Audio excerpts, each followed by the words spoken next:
Va salute. This is Troy Pacelli of Last Call, and I'm just here to let you know that the following live stream is rated R for adult language, highly inappropriate jokes, and oh, who the are we kidding? We have no idea what is going to come out of Gorilla's mouth.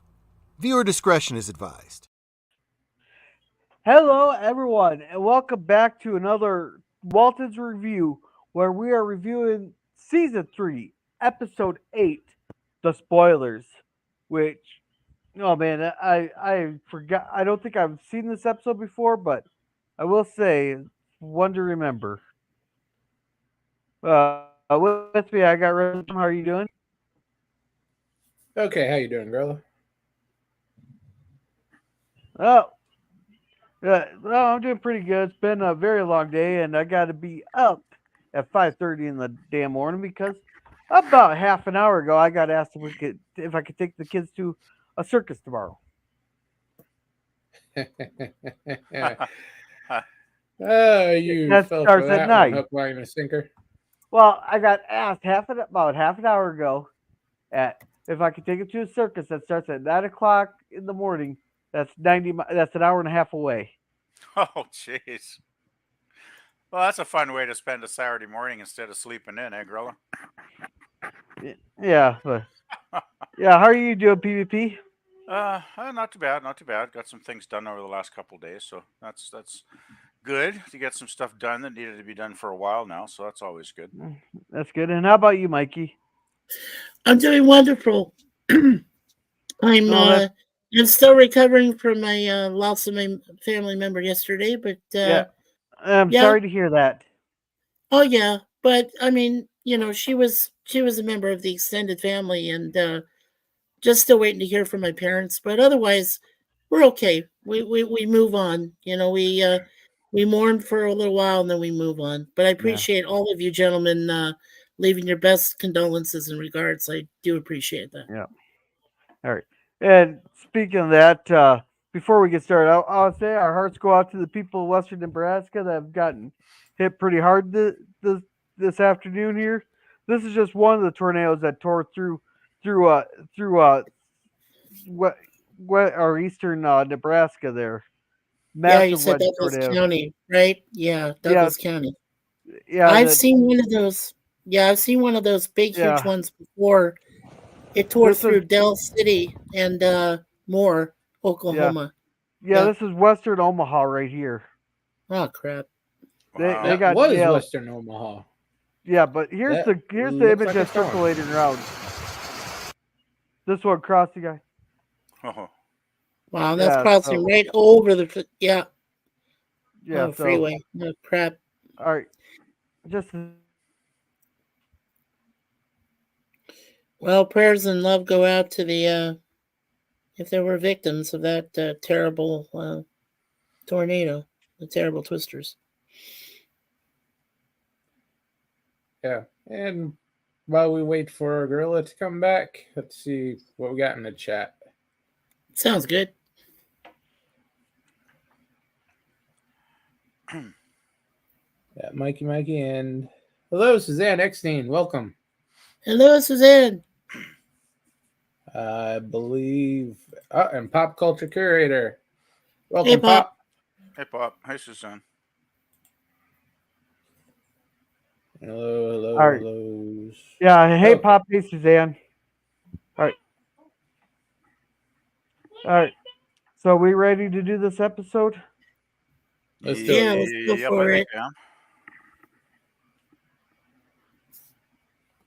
All right, spoilers, and now we will start with our prologue like we normally do. Sometimes the future tries to warn us by casting a shadow over the present. Such a warning came to us one morning in the form of a scent of smoke borne by the wind. All right. So here we're at Ike's store, the store, and they're like, I smell smoke. They're dude, and here's the thing. Here's the thing that got me. I don't know if this caught anybody else off guard. To go, Okay, they smell smoke like something's burning, other than like a campfire and all that. It sounds like smells like either house or the woods is on fire. Why did they go get Ike? Because Ike's part of the fire brigade and tell him that there's a fire somewhere. It would make Yeah, I Yeah, sense. didn't. don't want to waste his time. Yeah, I Yeah, didn't but quite what if it's someone's understand that. house that if it's someone's house that the Ike's the one the Ike's the one that's in the best position to go raise the alarm because back in the 30s here you didn't have fire departments, you had what you call fire brigades, and if you wanted to vote, you had to be part of it. Hey, if you didn't want to have any civic duties, then you weren't allowed to vote, which I think we should go back to that. Get rid of Yeah, some of that these would be lazy good. fuckers. Yeah, Yeah, that makes sense. like I said, I've only seen a couple episodes, Gorilla. But how many people besides Ike were part of that fire brigade? Wasn't John part of that too? I thought John Walton Yep. was part of it. John, Grandpa, we mostly only see fires at the Waltons residence, the barn, a grass fire, the shit. That we haven't got to to a house fire yet, have we? I don't think No, so. this be like the first time, I think. Yeah. That's So, somebody else's house. but it's at the Waltons there. They got enough they got enough family members that they just sit there and do buckets, buckets, buckets. But you gotta think Yancey's part of the fire brigade. I'm pretty sure. You got All Sheriff adult men Briggs would have been required to be in the fire brigade. if they Yeah. wanted to vote. If they didn't want to vote in it, they didn't have to join the fire brigade. But if they wanted to vote in it there, then they had to be part of it. They would have. You would have been part of the fire brigade. Volunteer. Let's just say they'd be encouraged to volunteer one way or the other. Well, if you don't want if you want help if your house ever catches on fire, you'd be part of it. That too. But there's So- a lot of subtle and unsubtle ways to make sure you're pulling your weight civically. Yes. That's So- a significant amount of smoke, or for how like three ladies who have no protective mask over them, or even a cloth or something. I still thought that was like a Oh. considerable amount of smoke coming out of the house. They're still outside, and back then people were tougher. And second of all, I think that's the least of their worries right now. But yeah, Okay. something didn't seem right. You had they had all the smoke coming out of the house. This lady's just sitting here calmly, like, I don't give a fuck. I'm burning this fucker down for no fucking reason. That's the vibe I got. Like, Well, it's- fuck this house, fuck this place, fuck everything. It's kind of in her character as the episode progresses. We find out she's one of those people that isn't probably good at dealing with a lot of things because she's never had to, right? Like she's probably never used a stove in her entire life.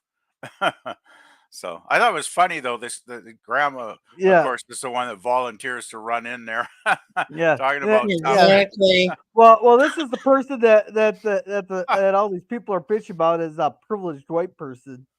These privileged white people. Well, they are kind of privileged, right? So Yeah. Well, grandma's let's just say it's two old men. So PvP, you're the oldest of all four of us. Will we let you run in there and go get people in a burning building or a well, smoky building like that? you probably would, guys. I'm Would we? surprised. Why was it You'd in probably Olivia say, "Hey, go going? for it." Why? Hello, gorilla. Gorilla, woohoo! Hello. I mean, Uh-oh. come on, you're sending Oh, no. grandma in there. It was something called a damper. It's Oh, like the a damper. Okay, right, yeah. yeah. I think it's like a chimney flue or something. You have to open it so the smoke can go up. Upwards instead of out, right? Yeah. Yeah.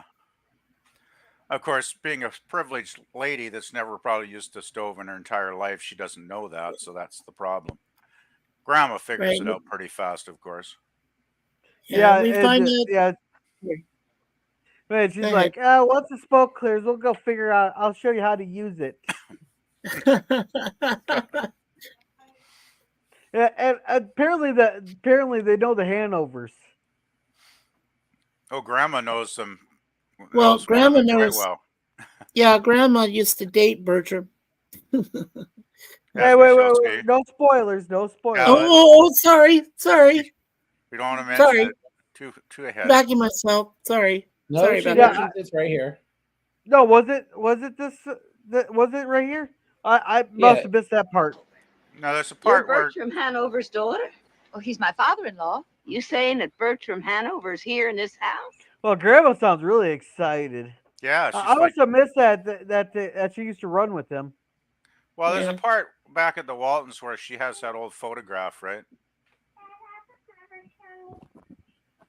And Nope, that wait kind for of supper. explains it more. Not on your life. You couldn't drag him or my mother-in-law out of New York with a team of wild horses. Oh, Ted did suggest it, but the old man would hear none of it. Yeah. So they must have mentioned. So That anyhow, reminds me of that Rolling Stone song, Wild Horses Couldn't Drag Me Away. yeah. Now I was just playing a tiny bit of this. I want to show how snotty and privileged these fucking kids are. Place. Good, we can go home now. No such luck. Dad would rent a shanty somewhere just to keep us here. God, these kids, I just wanted to fucking smack. I was like, and not only that, how can you find kids so unbearable that I actually feel bad for Erin and she's actually tolerable? Yeah, that that's is saying a miracle. lot if you're putting Aaron over these kids. Sure. And everybody knows how I feel about Erin. Yeah. Well, I'd say these kids make Mary Ellen look good, and that's really something. Yeah. Now that is Well, really something. Well, fuck, it makes Mary Ellen look more tolerable as a dominatrix there, PvP. Here we go. I'll be right back. Oh, here we go. Oh boy. But yeah, these kids I couldn't stand them. They really bugged me through the entire episode. I thought they were just such a couple of little snots, basically. They really were. Yeah, Yeah. but that Very was spoiled. that was the way that Linda Pearl, who's the actress who plays Alicia, that's the way she wanted to handle the role, because Linda Pearl, when I was watching this episode and Judy Norton was narrating it, she knew Linda Pearl, like even before they did the episode. She comes from a Broadway family, sings, acts. And Linda Pearl was back then, like, she was really innocent. So Judy got to know her a lot better. But, they said this was probably the perfect role for her to play, to play an uppity, snobby, girl from, New York. So, Yeah. All right. I'm back here. I just got to let the corn dogs cool down here. Now, she asked, like, how many kids did Olivia have? And she's like, 7. How do you? 7. this is a classic line. Lord, how do you keep your figure? Yeah. Well, we'll say after 7 kids, Olivia doesn't look good. Yeah. No, the It's all 7 that. kids part. Yeah, well, she does look good. Turn off. She does certainly look good for a woman her age that's produced. Yeah, 7 kids. and the 7 kids balance that out. So. It's probably all that scrubbing floors and all that hard work that Olivia does every week that keeps her in shape, though. Well, yeah, That's because the you like worst, to yeah. go underneath their PvP. What's that? I said you like her down underneath. Well, All right. she's got to be there sometime to scrub the floors, right? All right, so they're talking. She's direction there, and Grandma's like, "Here, I'll show you how to use it." Husband, when he chops wood, Oh, it should be dry. This here's green. That's why this smoked up so much. Yeah, Yeah, green wood ain't going to burn too well. yeah, you gotta let it sit for like 4 years. Yeah, you better That pile it up and let it dry out. Yeah. Yeah.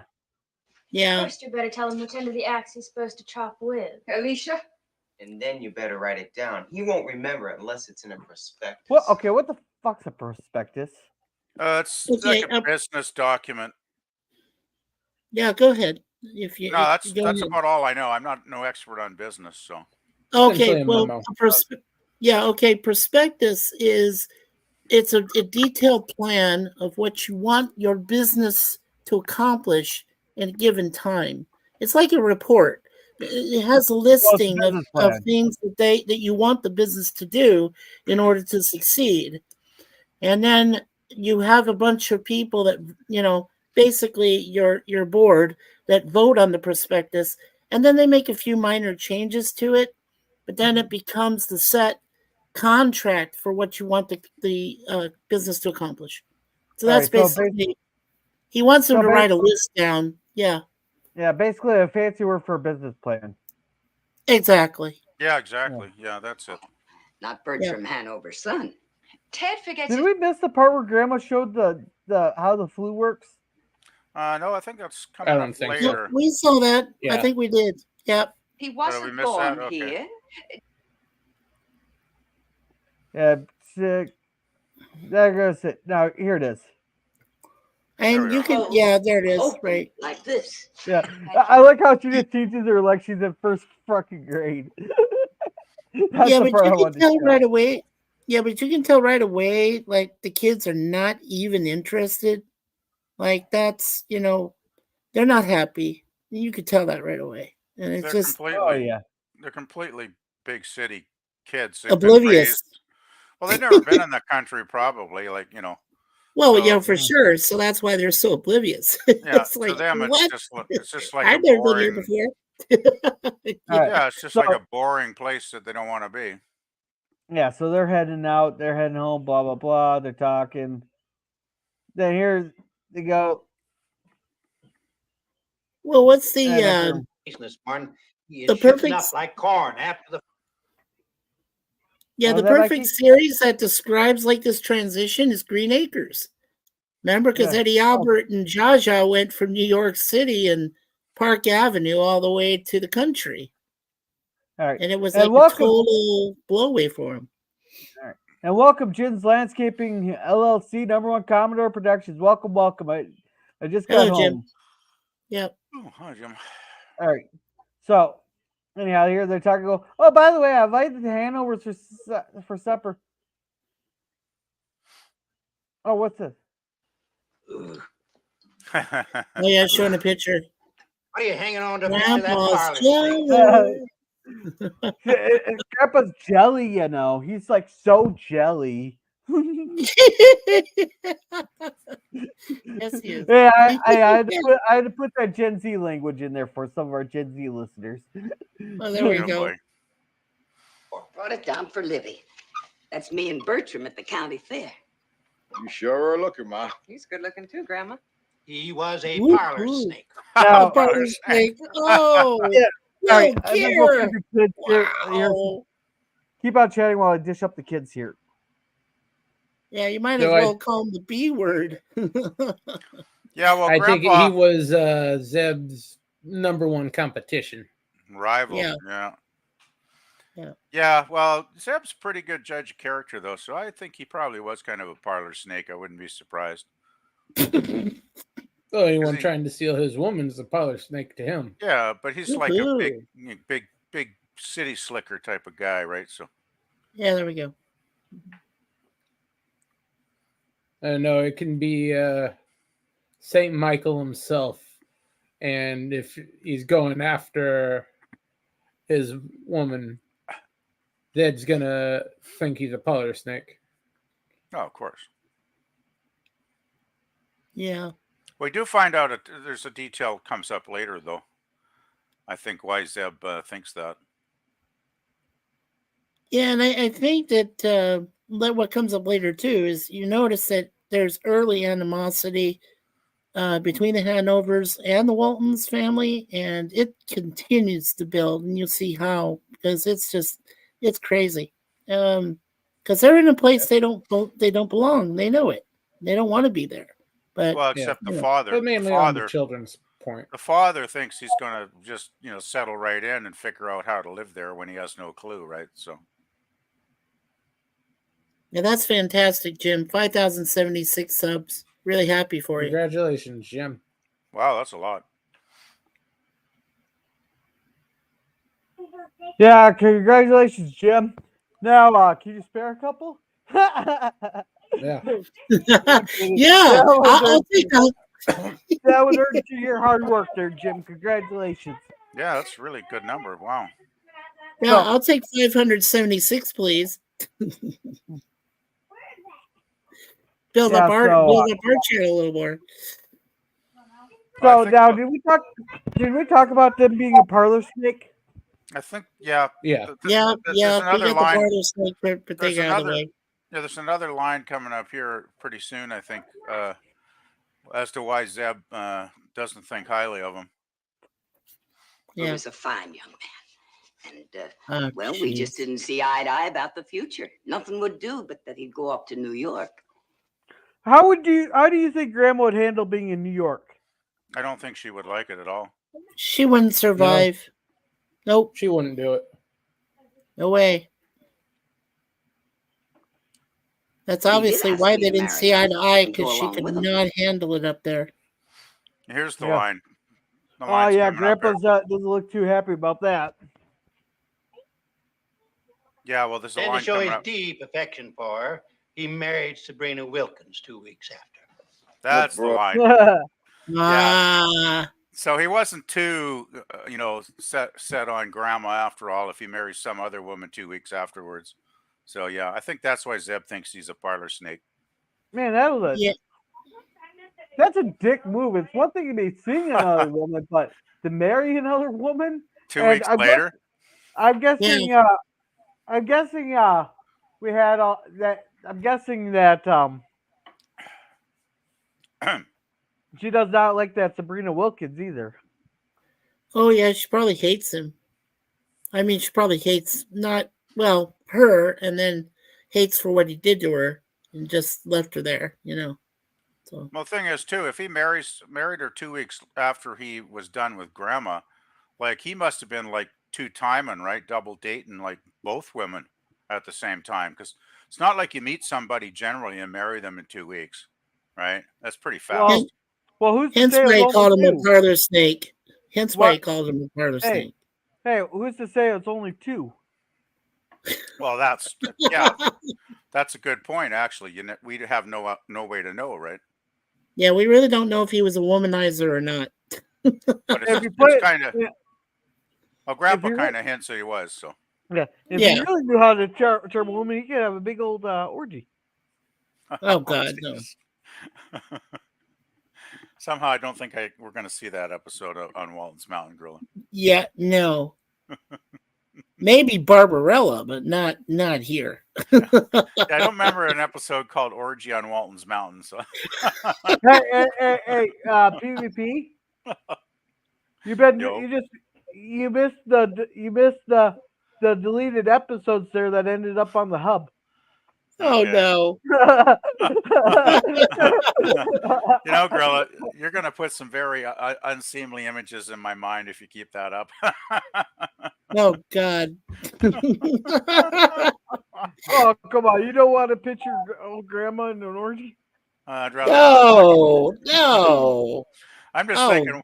Gorilla. I'm just thinking of Zeb in an orgy. Like that's even scarier.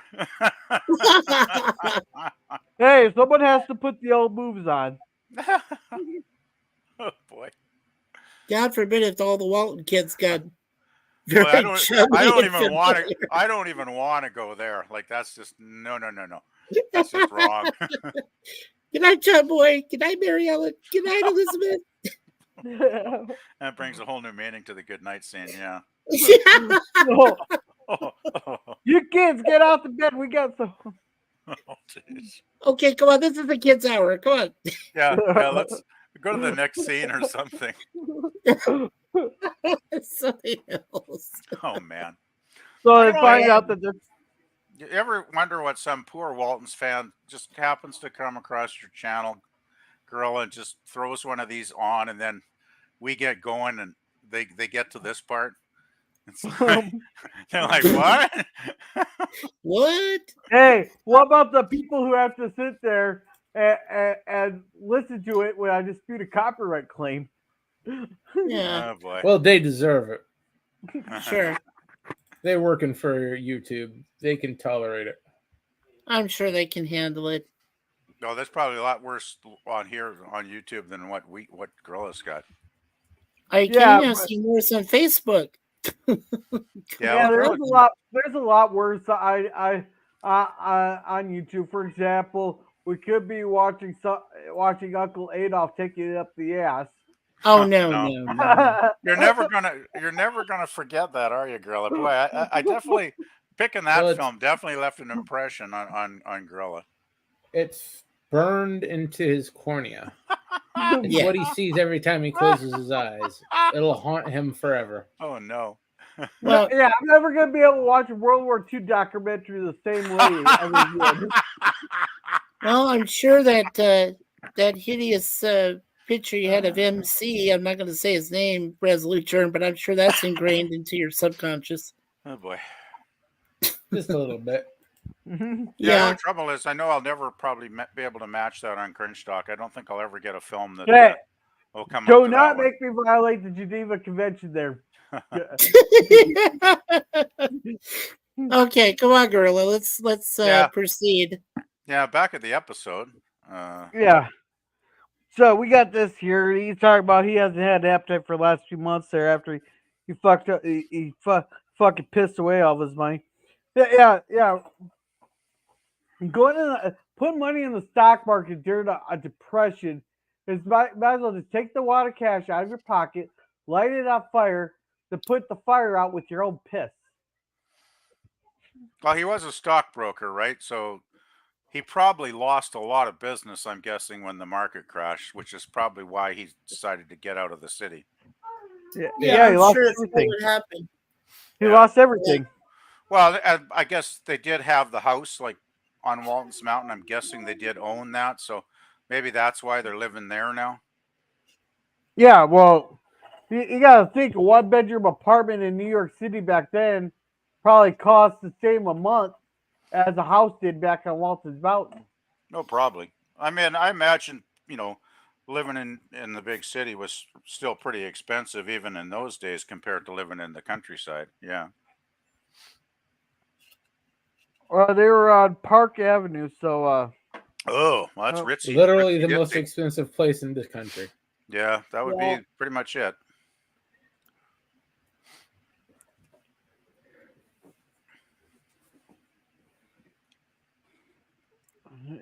How much was apartment Park Avenue in 1935?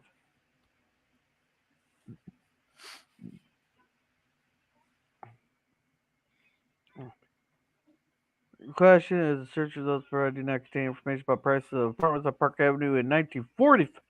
Oh, I wanted 35. They would have had to have like a 2-bedroom at least, would they not, with the kids? Oh yeah, 3-bedroom. Yeah. Well, okay, even more expensive then.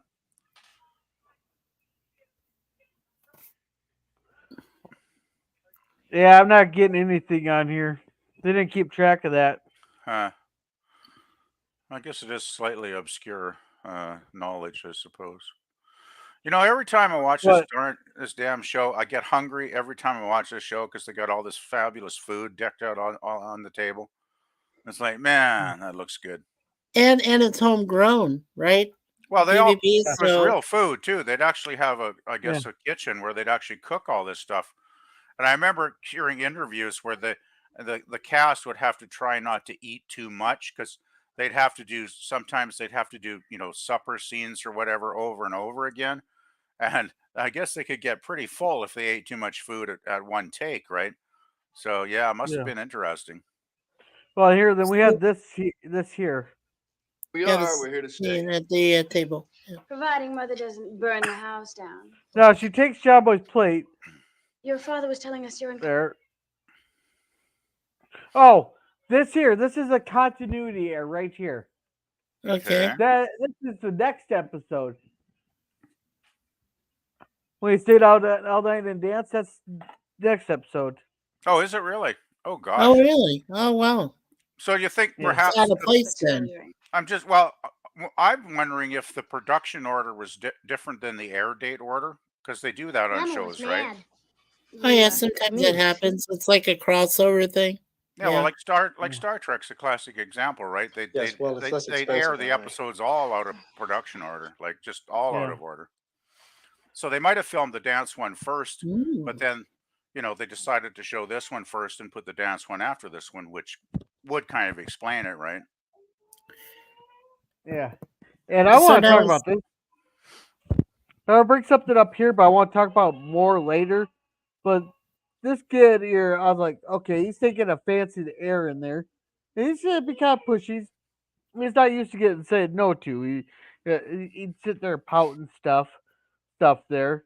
But she wants to take him on fancy. And this her, she's getting all hot and bothered for John Boy wanting to start stripping for him or something. Yeah, well, she's thinking No. she's thinking this ain't the only kind of pearl necklace I can think of. Well, her name is Linda Pearl after all, so she must Well, be there you wearing a go. pearl necklace. It reminds me of that old ZZ Top song, right? You remember that one, right, Mikey? Yeah, she wore a pearl necklace. Yeah, I Well, remember. so are you Oh, no. are you saying she produces pearls there?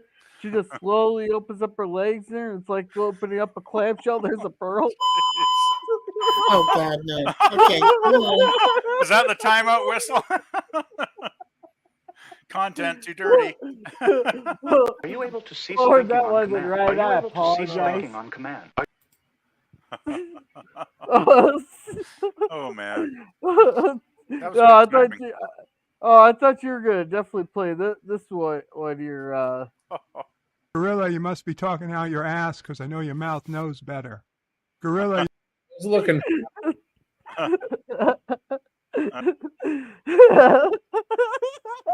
Boy.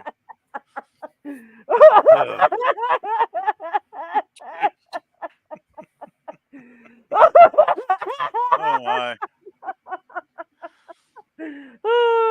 So that was Mikey's alarm, it looks like, in the private chat he's posted here. Yeah. Boy, that was perfect timing for that alarm to go off, I gotta say. Perfect timing. Well, those iPods really know how to time it. It was like a dirty alarm. So anyhow, she knows some editors up there in New York. She's gonna hook John Boy up as long as he hooks up with her. He wants to get the old. She wants a way out. She's a gold digger and she's damn good at her job. Yeah, she wants basically John Boy to be successful, and she can get a meal ticket, right? Hook up with him. Yeah. So anyhow, the dessert, they all want dessert, blah blah blah. So they're passing it out, talking. And here's we got a good scene here. And can you imagine having like they must just have a spotlight on him because look at the way they got the lighting. It's like weird, the lighting. It seems awfully well lit for one little tiny lamp over his head, doesn't it? Well, no, not that, but look at the way it's lit up. It's like he has a spotlight on him, but the top half is so freaking dark, Like if you have an actual light on there, you think it would light up a big old the entire wall. Yeah, it is a spotlight. I just don't see a small. I don't see how that small light would light up that much area, really. I don't know. It just seems like it is weird lighting, though. Usually they're pretty good at the lighting too, but this scene is quite strange looking. No, it's lit perfectly well. You have to get John Boy fully lit up, and that little puny thing above him isn't going to do it. Well, yeah. Yeah. It's not really very convincing, but oh well. Yeah, anyway, there's a knock on the door. Mm-hmm.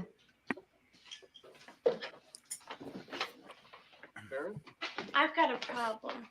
Now, do you think John Boy is like the go-to for like everybody's problems, or is it just she thinks he's the one that'll give the best advice at this particular moment? Well, they do often seem to go to John Boy, but I wondered why she didn't go to like Mary Ellen or something. Yeah, I don't know. Mary Ellen with a boy problem. I don't know. She went to Mary Ellen, she'd end up pregnant. Yeah, Mary Ellen's not the Yeah. best judge. Yeah. Yeah. Well, I guess John Boy makes sense, I suppose. Yeah, he's that perfect in between. That something that is serious enough that you want sound advice, but you don't really want to go to your parents for it because it's slightly embarrassing, or you might get into trouble a little bit. Yeah, and John Boy's generally wise enough, and he's not judgmental, so it seems like a pretty safe bet to go to him, I suppose. He generally gets pretty good advice. And Mikey, I would disown the Waltons if they would have turned this into a musical. And Mikey says John Boy's a good arbitrator and middleman. All right, so I actually wanted to play this scene. Big one? A little one? A medium-sized one? What kind of problem, Aaron? Well, kind of medium sized. I've never met anybody like those Hanover people. Yeah, because Walton's Mountain's too poor to have those snobby assholes there. Yeah. Actually, kind of lucky you haven't met trash like that before. All right, just a sec. You gotta go wrangle some corn dogs there, Gorilla. Yeah, he has to go feed the monsters. Those little creatures that keep torturing him constantly. No, Yeah, the kid food wants makes some his cereal. money disappear. Yeah, all right. Well, you and Charlie seem to be getting along pretty well. You know, tonight after supper when I showed him Blue and Chance and everything? Now I think there was a slight mistake on here. That snobby little kid there would not have gone by Charlie. He would have been Charles to sound more grown up and more elite and professional or whatever that I cannot remember the word I was going to be looking for. Yeah, that kind of does Depends. make sense. It really depends on who he's trying to impress at the given moment. I'm sure that kid would go by Charles, Chuck, Charlie, whatever it takes to look like the big man in that conversation. Yeah. Mm-hmm. Well, he asked me for a date. Well, I'm sure Mom and Daddy wouldn't mind if he came over. Now, what she really meant when she said date is that he just wants to show around the area, so it's not really like a date. It's not like a dinner date or a movie date or anything. Hey, he expects making out, so it's a date. Mommy, I said bye to my mommy. All right. It's like a teenager date where you may not have any particular plans, but you just go and hang out together. Yeah. All right. If you're the boy's parents, it's nothing. If you're the girl's parents, it's DEFCON 4. Yeah, it's like don't get knocked up. Well, here's the thing: when you have a boy, you only have one dick to worry about. When you have a girl, you have to worry about all the dicks. And just a sec, I gotta get the kid some cereal. Okie dokie. Jeez, Mikey, you still dealing with that fire alarm? In 12 years, Gorilla's gonna rip out all his hair. He is woefully unprepared for a teenage daughter. Yeah. That sounds about right. 12 years. That's probably just about right. Oh boy.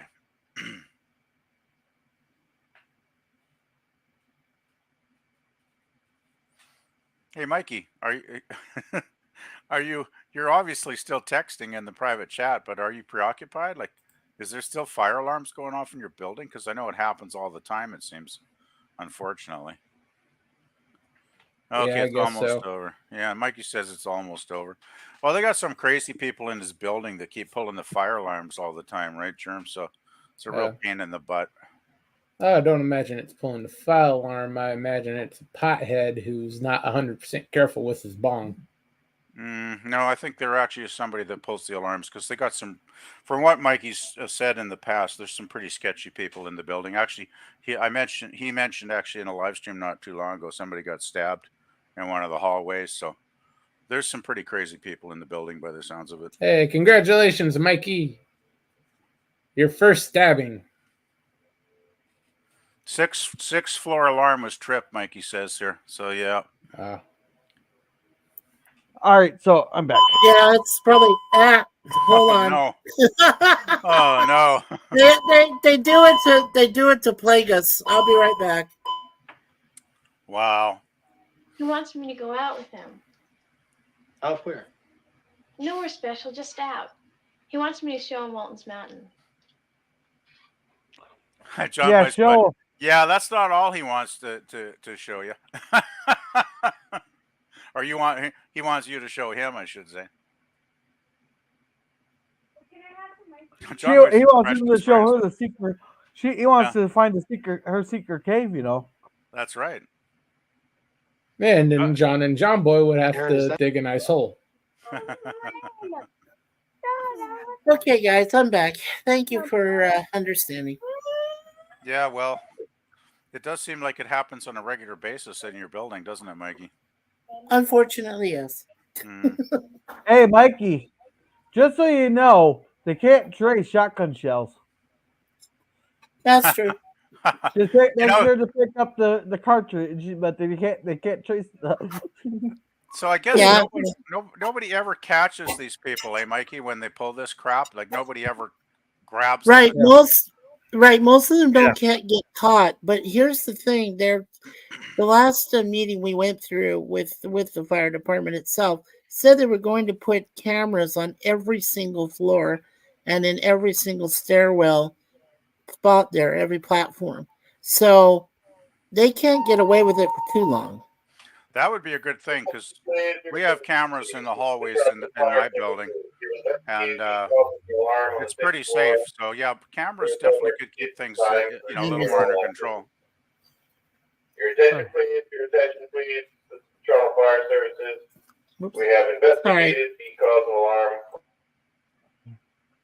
Yeah. So. All right. Is that the problem? Well, he's kind of fast. Right. What if he tries to kiss me?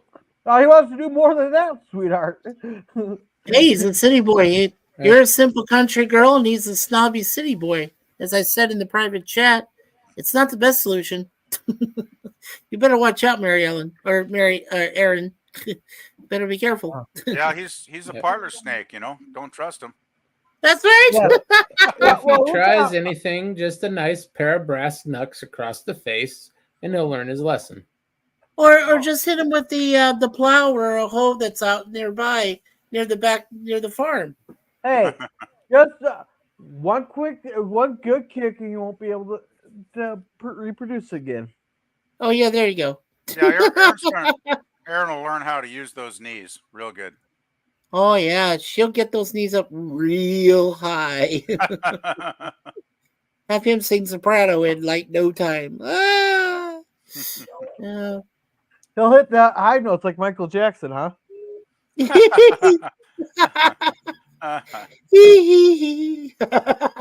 really. Oh man. Yeah, not quite. Yeah. So. Oh, well, you're a very pretty girl. I'm sure there's going to be lots of guys going to try to kiss you. What do I do? Yeah, well, I don't think John Boy's just trying to get out of this conversation now. I think he thinks it's awkward. Like, why is my sister asking me these questions? Look at his face. I mean, the guy's in shock. He's like, what? Why are you asking me this? I'm busy really. here. I got to do book studies. Well, it's not like John Boy's like Don Juan or something either, right? It's not like he's the No. most experienced guy with romance. No. So yeah, it makes sense perfectly that he's a little bit embarrassed by the whole scene. Oh, I would think so. He's just got that awkward look. It's like, He's oh, like, well, what please. do I tell her? Like, he doesn't want to say the wrong thing and get her into trouble, right? By making a Yeah. mistake. So Right. Oh my gosh, poor John Boy. Yeah.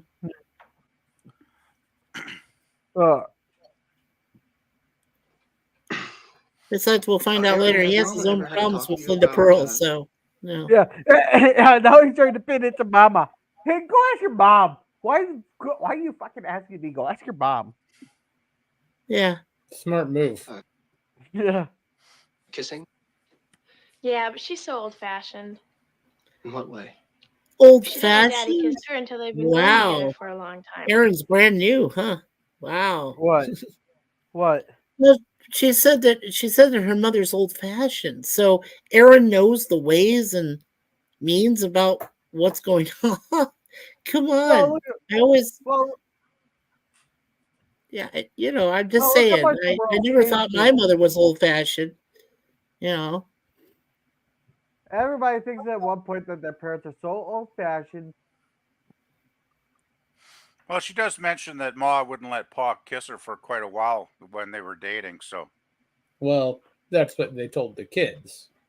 well, yeah, but that's what Erin believes, right? So, Thank you. because Erin's going to Yes, you believe wouldn't think. whatever they tell her, she's going to believe what her parents tell her because that's the way Right. the family Yeah, is. you're right, PvP. Oh. Yeah.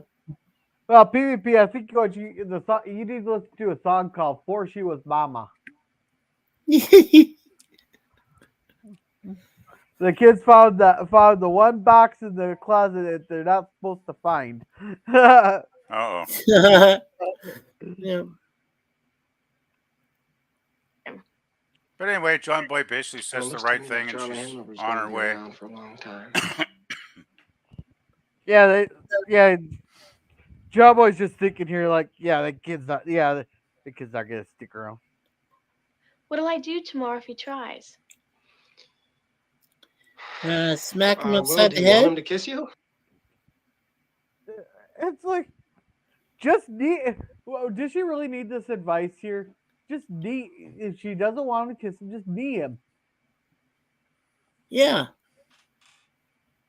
But I don't think that John Boy is Thanks. even hinting Well, then, I at don't that. He's just saying, well, can she make up her own damn mind and say, well, yeah, sure, if you want to kiss me, whatever, but, if you don't, just leave me alone, stay away from me. He's basically telling her to go with her gut instinct and do what she thinks is best, right? So, No, he's going with. I don't want to talk about this, so I'm just gonna make this ask questions. I don't Right. see what harm one little kiss could do. Thanks, John Boy. Erin, one little kiss. What else is there? Right there. Yeah. What else is there? The pure innocence, the poor pure innocence, right there. Yeah, sure. Yeah, Innocent. sure. She got her the answer she wanted out of him, and off she goes. And there's his, you see on the wall there's his boatwright flag his from his boatwright college. Yeah. pennant. I used to Yep, have the pennants pennant. like that on the wall. Boy, that was a long time ago. Really? How far? A long time ago. Oh, back in the 70s when I was like a Oh, okay. 40 when I years was a ago. kid. Well, back in the 60s and 70s. So I probably got them when I was a kid, and I can't even remember what the heck they were now because I got rid of them so many years ago. So they're Yeah, I probably lost like my sports teams or something. I don't know. yeah, I lost my one and only. Well, actually, I had two. One pennant was for my high school, because like I said, I was the trainer for the varsity boys basketball team. Really, So I I had never a knew pennant that. for that. Yeah, I had that for my high school, and then I had one pennant which was for ASU because a buddy of mine was playing football, so he got me one of those ASU Sun Devil football pennants. It was kind of cool. Yeah, That's so I cool. had like two of those things. Pennants used to be really big. Like I can remember, even in the 70s, there were a lot of people that had them. But they're Well, yeah, kind I of out mean, of style now, I guess, aren't they? well, yeah, I had mine in the early '80s, so yes, they went up in size just a little bit. Yeah. Yeah, a little bit more than what he has on the wall. I bet if I went on eBay though, I bet they probably got all kinds of them on there for sale. Oh, sure. All right. You can find a lot. Yeah, so we got John here. He's cutting logs and all that. And these logs are actually a lot better logs than, or not logs, boards that we have now because they're what you call old growth logs from trees that were naturally growing there. That they have a lot. They got a lot more rings in them, and they're a lot closer together, so they're harder to drill through. They're less susceptible to fungus and mold and dry rot and stuff versus the ones we have now that are rapid growing there with sprinkler systems and plant food and all that.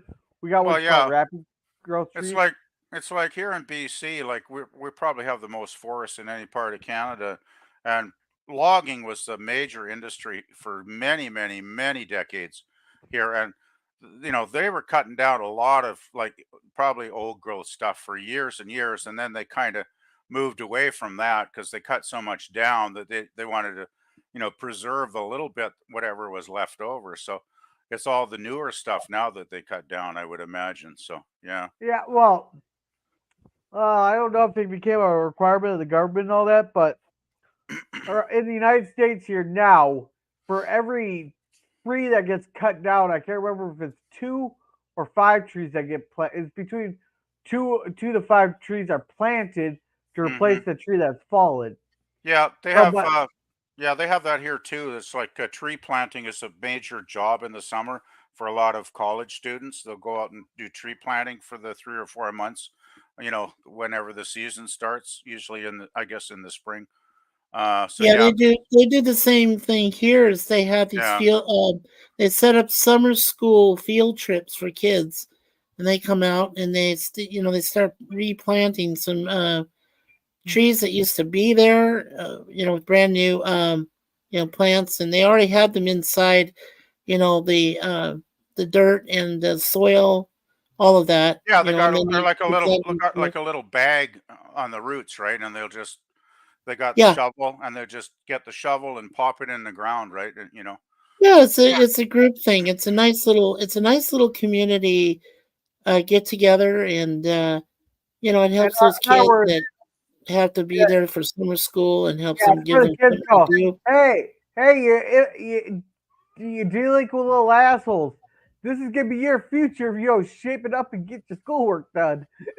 well, Well, here it's like a thing for in the summer, it's like a full-time job for college students. Like I had a friend when I was at college, and she would go out every summer and do tree planting for months and months and months. And, she'd be out like living in a tent or whatever. And it was quite a hard job, really. It's a lot of work. Like she'd walk for miles every day planting these damn things.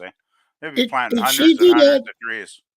Yeah, did she do that? PvP is like towards her a degree, like biology and all I that don't think stuff. so. No, we were at art school. She was like taking art classes like I was, right? Fine arts stuff. Okay, So, but she was just kind of one of those kind of, women that just she didn't mind being outdoors and roughing it. Like she tree was pretty huggers, awesome. Right. She was tree well, no, huggers. she wasn't a tree hugger by any means, but she was just like she didn't mind doing stuff like that. I guess she kind of enjoyed being outdoors in the fresh air, in Yeah, the Yeah. sunshine. So she was an awesome person, actually. Uh, Gosh, she was a fabulous, fabulous girl. all oh, right, that's guys. We gotta keep her going here. It's getting to be. I gotta be up early tomorrow. Yeah. So, Meanwhile, meanwhile, meanwhile. back to the Waltons fountain. Hey, good morning. Blah blah blah. He's asked John if he needs any help. So John's just split. He's just cutting these boards in half. It must be nice just to be able to plant it down and be able to just cut it in half with knowing where your mark is. Okay. I imagine he's got the saw, like, got the length measured on the saw. Because you'll have one end of the saw where you push the board against that little thing, little wall you can move back and forth. Oh, right here, right here, right here. Yeah, Yeah, exactly. Yeah. right. So There we go. what are they? So Gorilla, are they putting together beams for like regular housing construction or just They're almost like fence post, the ends of a fence where you have the 4x4 kind of situation. yeah, I Well, was they're all curious what they were doing. boards, but they can be used for fence posts. They can be used for they can be used for a wide variety of things. I'm just Yeah, judging by the length he's cutting them at. Like they look like they would be just about right to be buried partly in the ground for a fence type of for fence situation. posting, right? Yeah, That's yeah. true. That's just Well, my they do have a guess. lot of acreage. Well, they do have a lot of acreage Mm. on Walton's property there. So yeah, Well, I imagine there are farms with like livestock too, where they'd want to have a good, fence off certain areas. Maybe I don't know. Yeah. So anyhow, so he cuts in there talking. And he's like, "What? Whoa, whoa, whoa, whoa! What the hell?" Your video skip forward. No, look at the coloring. Yeah, that's a little Oh. off color. Yeah, that's off color. Yep, And there not we the go. kind of comments we made earlier. It's like really off color. It's very green, isn't it? Kind of green blue kind of tinge. Like, yeah, that's weird. Yeah, like some kind of Oh, lighting.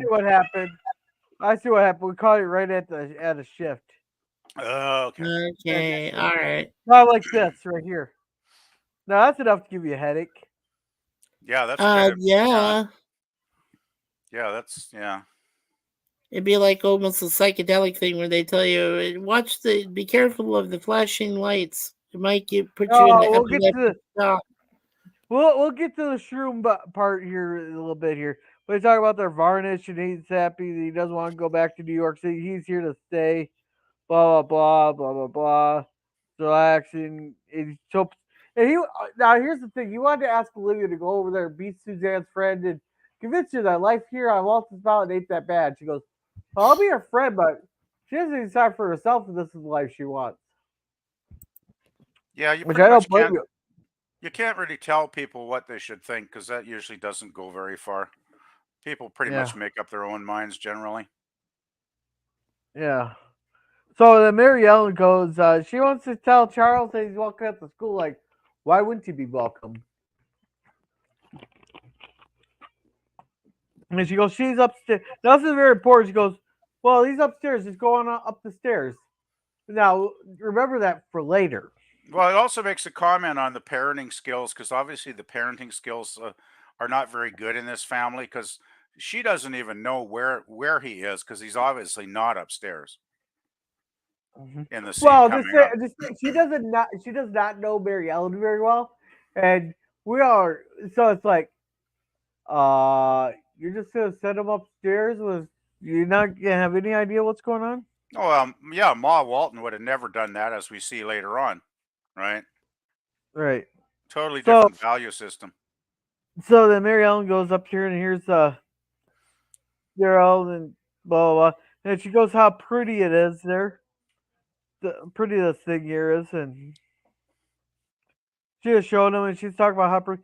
And the first thing I was like, oh, the first thing I noticed was there's no sleeves on there. That's the first thing I noticed when she's holding it up. There was no sleeves. No sleeves?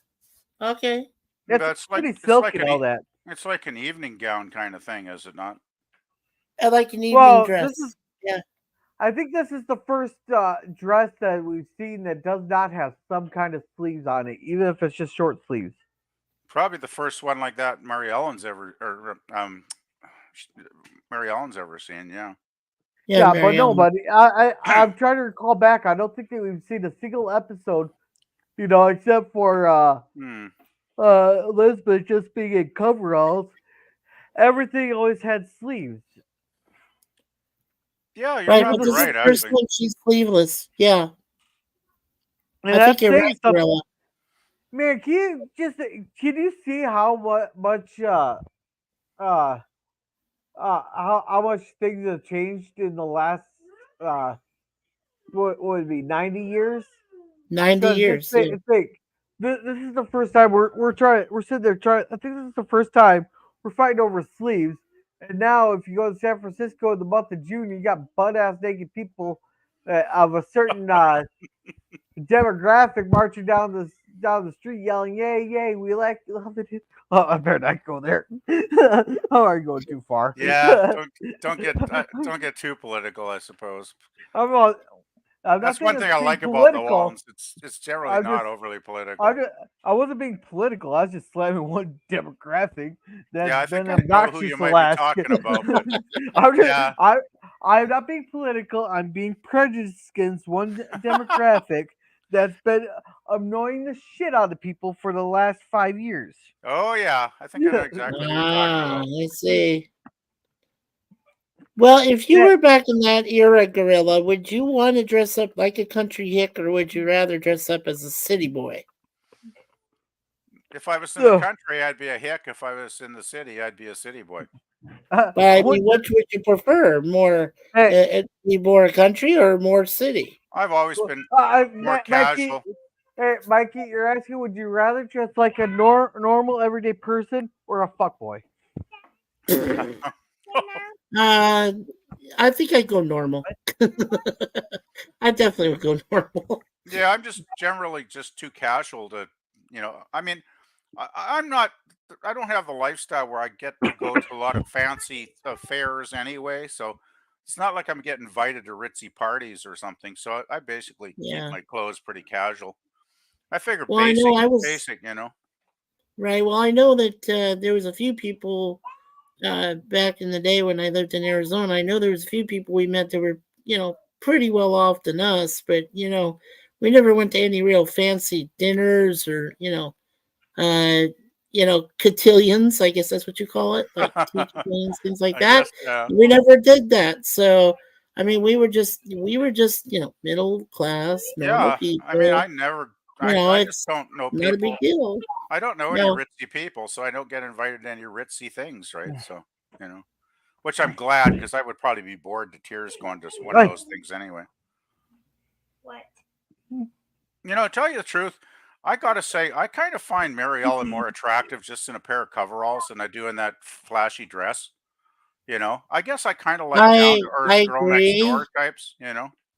Yeah, I agree. I think that they're better suited because they are just simple country girls. That's what they are mostly. And I've so always liked the I girl next agree doors. that yeah, but they can dress up every once in a Oh yeah, while. heck yeah, of And course. it doesn't change their personality or their attitude. I mean, it's just, they just want to look nicer than what they are every once in a while. And I think that's what Mary Ellen is trying to do here Oh, of course. is try to show the rest of the family that she can actually be a little more sophisticated too, even if it's just in dress. Maybe not her attitude, but like, Well, her attitude though too, Mikey, like there's been lots of episodes previous to this where she's, fantasized about Hollywood and being a oh movie yeah. star and like Mary Ellen does have that streak in her where she'd like to kind of live the hotsy totsy high life, at least in her fantasies. Sure, well that's just simply a country girl with dreams. Exactly. Yeah, Mary And Ellen's that's got it. ambition. That is Mary Ellen in a nutshell. If you Yeah. want to describe her. Yeah, exactly. But yeah, I gotta say she looks nice in the dress. I mean, I'm not saying she Oh doesn't. yeah, no, she looks nice. Yeah, absolutely. Well, gotta remember the actress that played her. So She's got a channel. She's got a channel on YouTube, right, Mikey? Yeah, Judy Norton. Yes. Yeah, she's got some And cool she interviews. said she had a hard time. Well, you see, that's what I do. I watch the episodes, and then she gives a behind the scenes. And so what she was saying is that this dress was even hard for her to wear at the time. Really? They had to cut it. Yeah, the costume designer had to cut it just right so it would fit her figure because, and then it's not like she was forced to lose weight or anything. It was just that they couldn't find the right dress. And then they said, well, wait a second, we got some material. We can figure this out. And they did eventually. Well, And the I think they costume did a good designer. job. They must have had Yeah. costume designers on the show that could do that. So yeah. Oh, for sure. Yeah. Well, she is kind of quite a solidly built girl. I mean, basically, isn't she? Even at that age. Oh, full bodied even then. Sure. Yeah. Yeah. Exactly. That's what even Judy Norton said. So Yeah. I was like, But I still think I'm surprised you actually admitted what you were like back then. Yeah. I still think she was quite Definitely. attractive, though. I mean, I would have was dated okay. her. Well, I like the way her hair is and all this. It looks great with this. It's like hubba hubba. But then they go. Please. I didn't do that when I was 10. I then probably they had to looked go- at her and said, 10-year-old, okay. I And thought of her then like here an we- older sister. So Yeah. here we got the. Yeah, but. It's like here the we got turban. the turban. If she went from hubba hubba to, hey, can we put a red dot on her forehead? Maybe it'll light up when the coffee's done. Yeah. Well, even Judy said she didn't like that turban when she came out and she had to do a photo of her in it, like the entire ensemble. She did not like that hairpiece. Yeah, I think No it looks. way. I think it looks kind of ugly, actually. It is.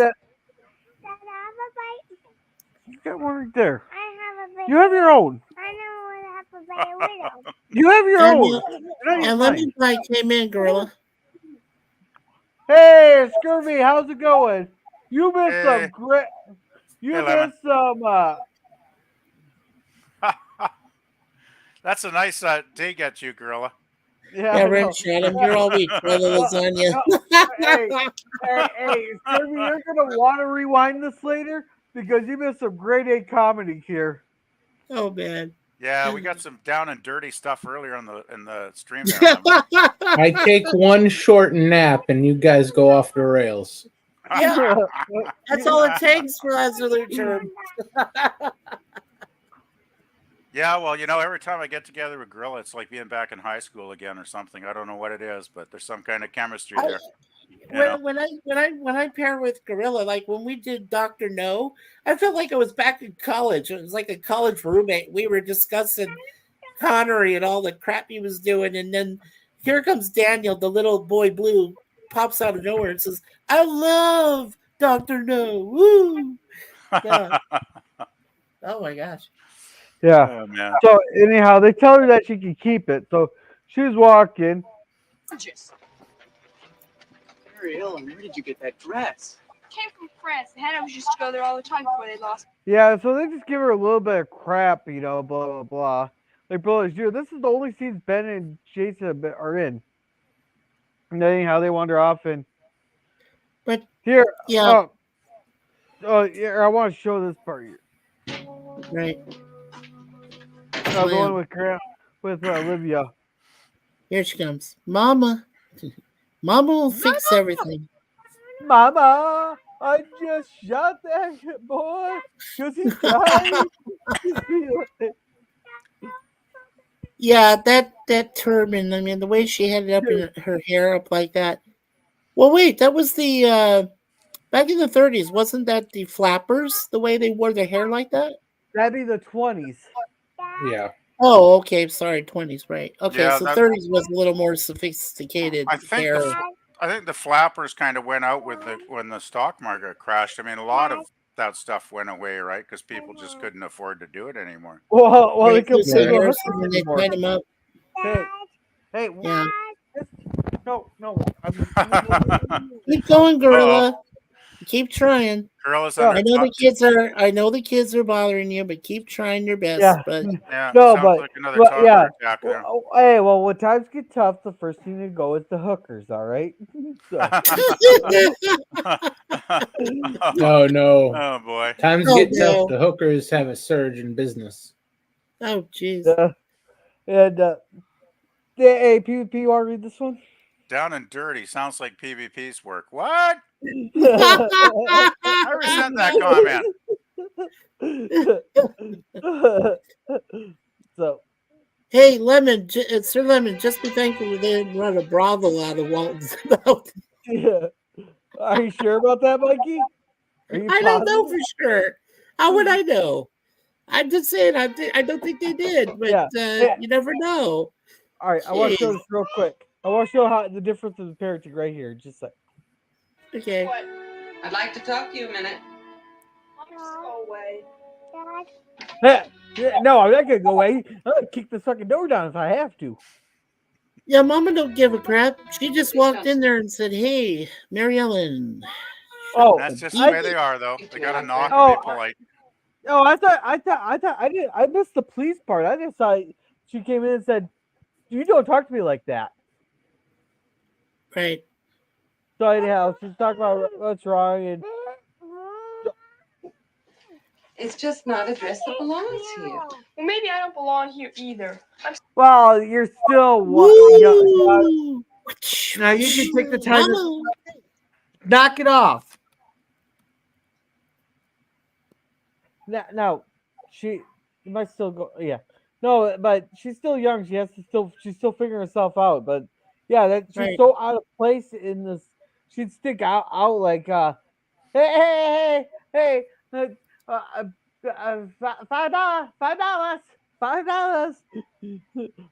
to make you holler. That's what she'd be screaming out here.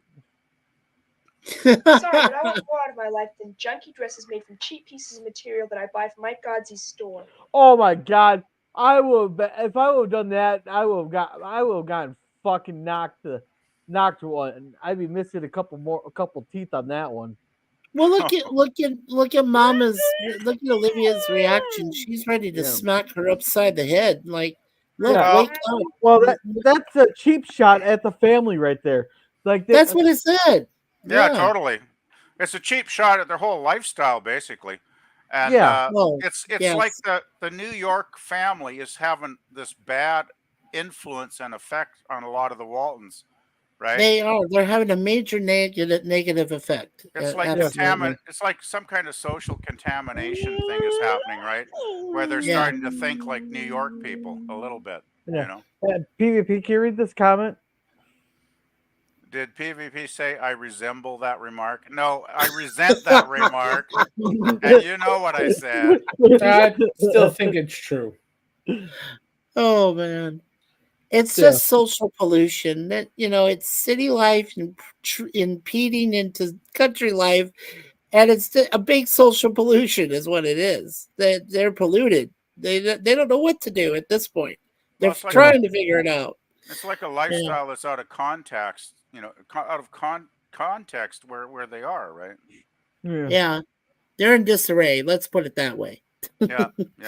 Mary Ellen, you're very young. When you grow up a little, I hope you'll want more for yourself than you do right now.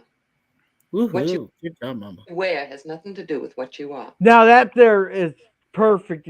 All these people. That's like these people that think they have to have the designer shoes. Like I knew a kid there. He wore $200 pants, $150 shirt, and $90 sneaker, like Nikes. Was it Nikes or Air Jordan sneakers?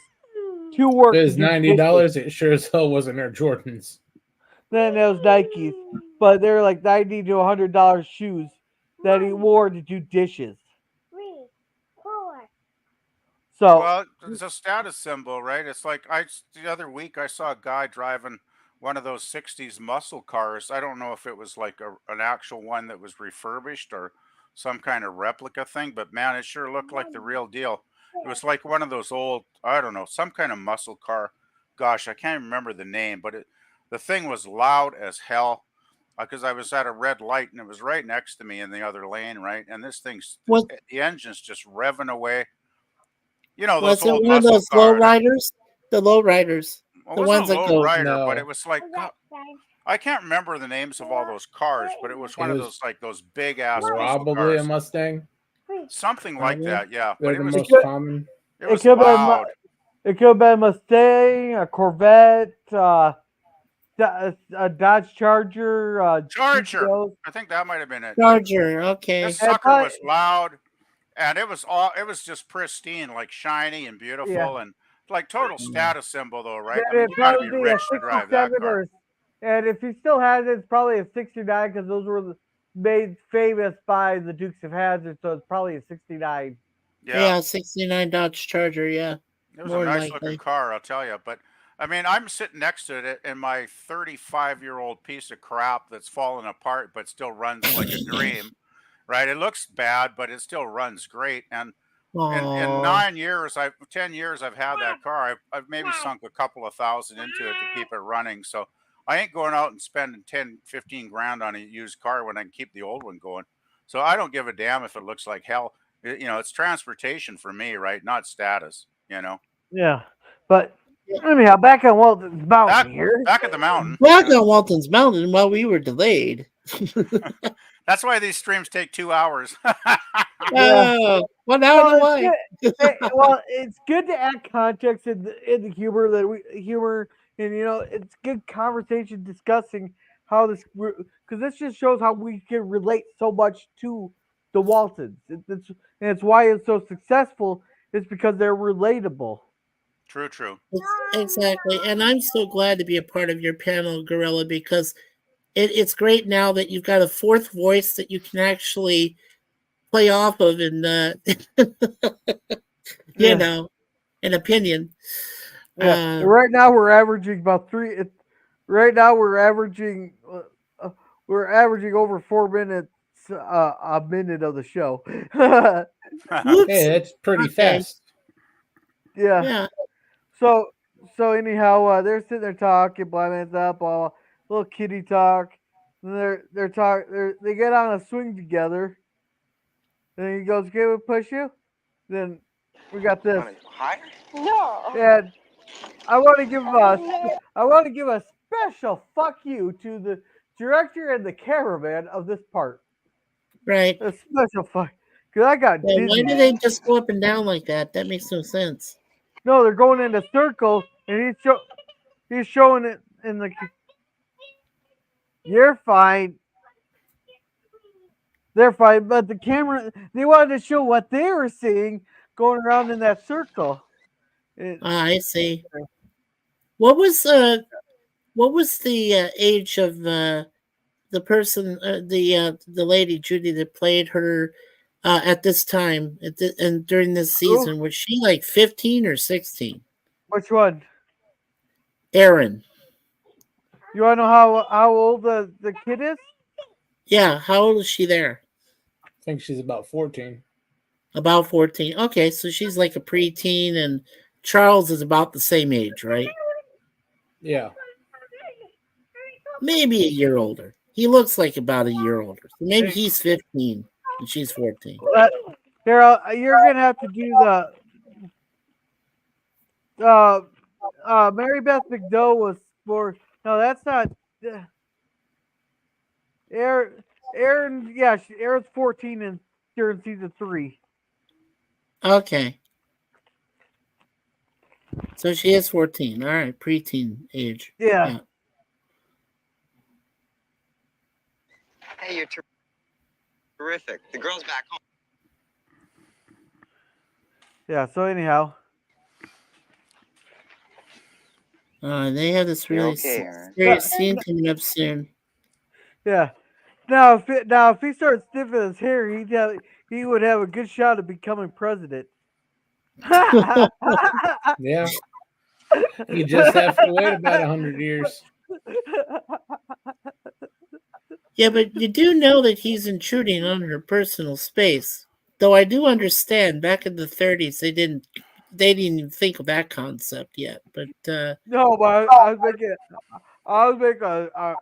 making a dig right there at a current president. Well, I can think of a lot of presidents that I'd like to dig, preferably their graves, but that's another story.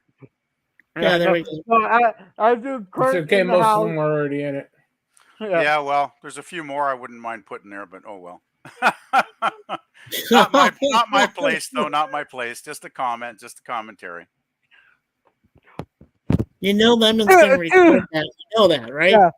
To our NSA agents that are listening, that was not I'm not promoting violence or anything, though. Just for pure entertainment. It was not a threat.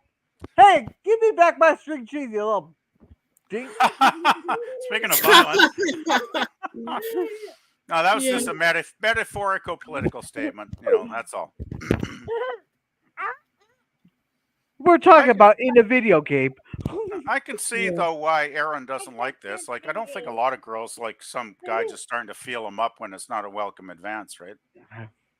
Well, it's not even permission. That's why I said, it's just weird that you're seeing her personal space invaded, and she can't, she doesn't know how to react, at first. And she's like, wait a second, he's not supposed to be able to do this. Yeah. Now here, I didn't give him permission yet. Now he's an entitled little creep, is what he is. Yeah. No, well, this is where she needs. This is where she just learns. They're young. One pushes boundaries, the other pushes back. He starts rubbing up on her. She takes her elbow sharply into his groin. And then she takes her big foot and kicks it right up where the sun don't shine.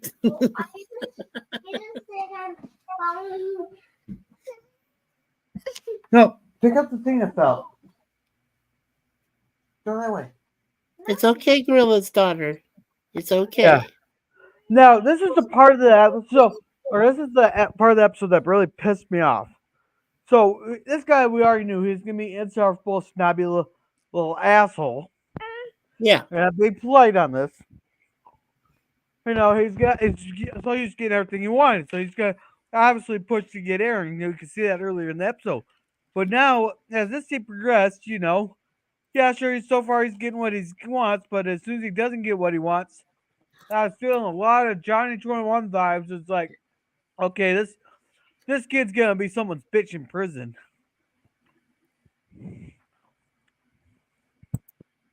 No, I'm sure it won't come to that. He'll bitch out before it ever comes to prison. Gets a good enough lawyer, huh?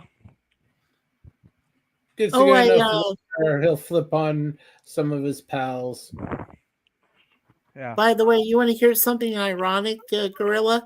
This episode premiered on Halloween Eve, October 31st, 1974. Well, this one here, it was actually it was before someone's birthday. Yeah, somebody's. Yeah. Yeah, no, I'll show it here. For any about this episode aired one day before guest star David Gurner's 17th birthday.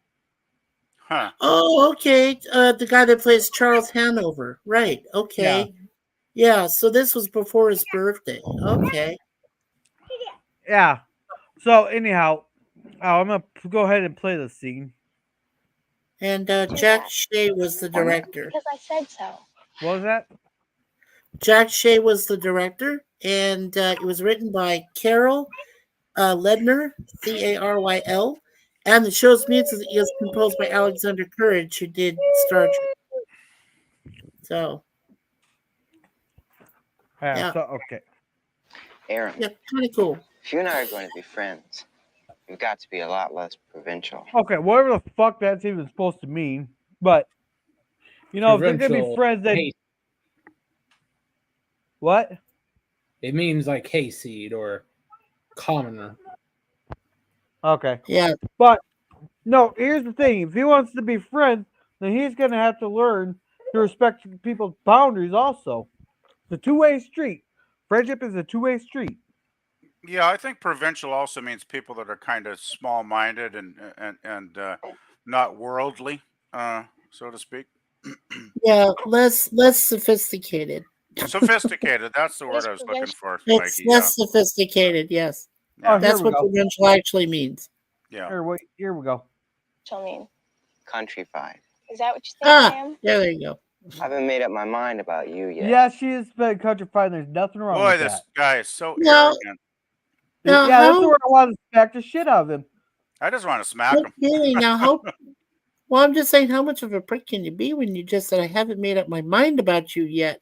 Well, then I just walk away from you. That's Yeah, it's not exactly the way to get a lady's affections, right? It's like I haven't made up my mind about you. Well, that's just BS. No, I mean, come it on, works seriously. well when you're that age. Yeah. Even at that, surprising well when I you're was that age and I didn't talk like that to girls. No, I never talked like that to girls either. Never. So, no, I respected them. That's my mom's and me. So. All right. Well, I realized you got more mileage by respecting them than not respecting them. So Absolutely. Really depends on where you are. Well, work for me. That's all I can say. All right, so say that I'm thinking about it. Okay. Jeez. Yeah, thinking about what, you perv? You're gonna get that Johnny 21. He's thinking about being whether or not he has to become Johnny 21 or not. Yeah. Where's Aaron and Mary Ellen? Okay. They're out and about. Blah. Oh. Seen Aaron anywhere? Oh, she's probably somewhere fighting off my brother. Oh, did you see the look on her face? Wow. Olivia's face? Where'd that come from? Oh, man, with a pearl. With a pearl. Man, Olivia Yeah. was just like... And that's what Olivia said. What did you say? A feeble joke. He considers Alicia. himself a lady, but he's really just a disgusting brat. Oh, man. I mean, she's just doing that fake high-class thing that makes me want to smack the shit out of her. you know, they say there's absolutely no reason to hit a woman. Well, right there, I present the evidence. There is at least one reason to be able to hit a woman. I'm kidding on that, people. I'm kidding. That is a joke. Yeah, that's a joke. But I wouldn't fault Olivia for smacking her across the face just about now. Yeah, she's I wouldn't fault her at all, you know. Hey, But I'm that's thinking what a step I'm saying. further. I'd smack her across the face, man. Well, I mean, yeah, I mean, if she was her own daughter, I mean, she'd probably smack her right now across the face for saying that. That's very disrespectful. You know, there's one thing if you being a high class person, but then there's the being the snotty, snoopy, fake accent, high class. I'm better than everybody fucking else, high class. Which Yeah, right. Which you could honestly tell their parents haven't taken her across their knee at all, which she should have. Well, there is no discipline. And now it's too late to take her across the knee because you'd probably like it. No, the parents are just bad parents, and they raise them to be, bad people, basically. By, basically they're spoiled brats, both Well, of them. there you go. Yeah, exactly. Hey, Jim, No, they never had any discipline, right? They had everything handed to them, because Daddy was a rich guy in the big city, and they were rich kids, and they just never learned that maybe, life isn't really like that for most people, where you get everything handed to you, Well, was it really the father who wanted to escape to the country, and the rest of them, I think after his business collapsed, he just wanted to get out of there. Well, he probably financially, maybe he needed. He had a bit of a breakdown. Yeah. Yeah, exactly. But then, of course, the rest of his family said, "Are you nuts? We had it all, man, and now we're moving to the freaking country." This is what you call a midlife crisis. Yeah, there we go. Midlife crisis. Exactly. Yeah, good way to put it. That's probably I'll record that for later, girl. That's probably what the guy driving the car was having when I think about it. Now, what we need to do, PvP, is when Gorilla reaches that big 5-0 mark, we need to mark what he just said about a midlife crisis. Uh-oh. Yeah. Well, girl's a few years away from that. So. That's okay. At that point in time, he's going to have two really big problems on his hands. I don't think he needs the extra helping. That little one's going to do enough of a number on him as is. Right, his kids will give him enough headache. Yeah. All right, so You shouldn't talk about your brother like that. La-di-da. Oh God, that right there, right there. Oh, hey, I agree with you, Gorilla. That right there, she would get matching kunais with that. Hey, shh. Right there, that would get any normal person matching kunais. Hey, Gorilla, where's that rolling pin that she has? Wham! Wham! Right on your keister. Right on your keister, snobby ass girl. No. She's past that age because she'd probably be like it, be like, "Oh, mama." No, you gotta hit her right in the freaking face. Yeah, right on the side of the jaw. Yes. And I'm not advocating for a man to hit a woman. I'm advocating for a mother to smack the fucking spoiled ass neighbor brat kid. There's a whole difference on this. This is a woman on woman violence. I'm advocating. No, Gorilla, it's just a form of discipline that obviously the snobby girl has not learned from her own parents and needs to be taught. That's all. Yeah, but she's past the spanking age. She's to the where you gotta put your foot down and smack him in the face.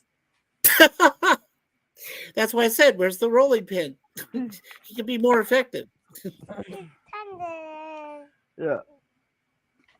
At least you may get away with talking to your mother like that, but don't you try that on me. Woo! You tell him, Olivia. Yeah, this is where Olivia puts her foot down. Yeah, that's nice.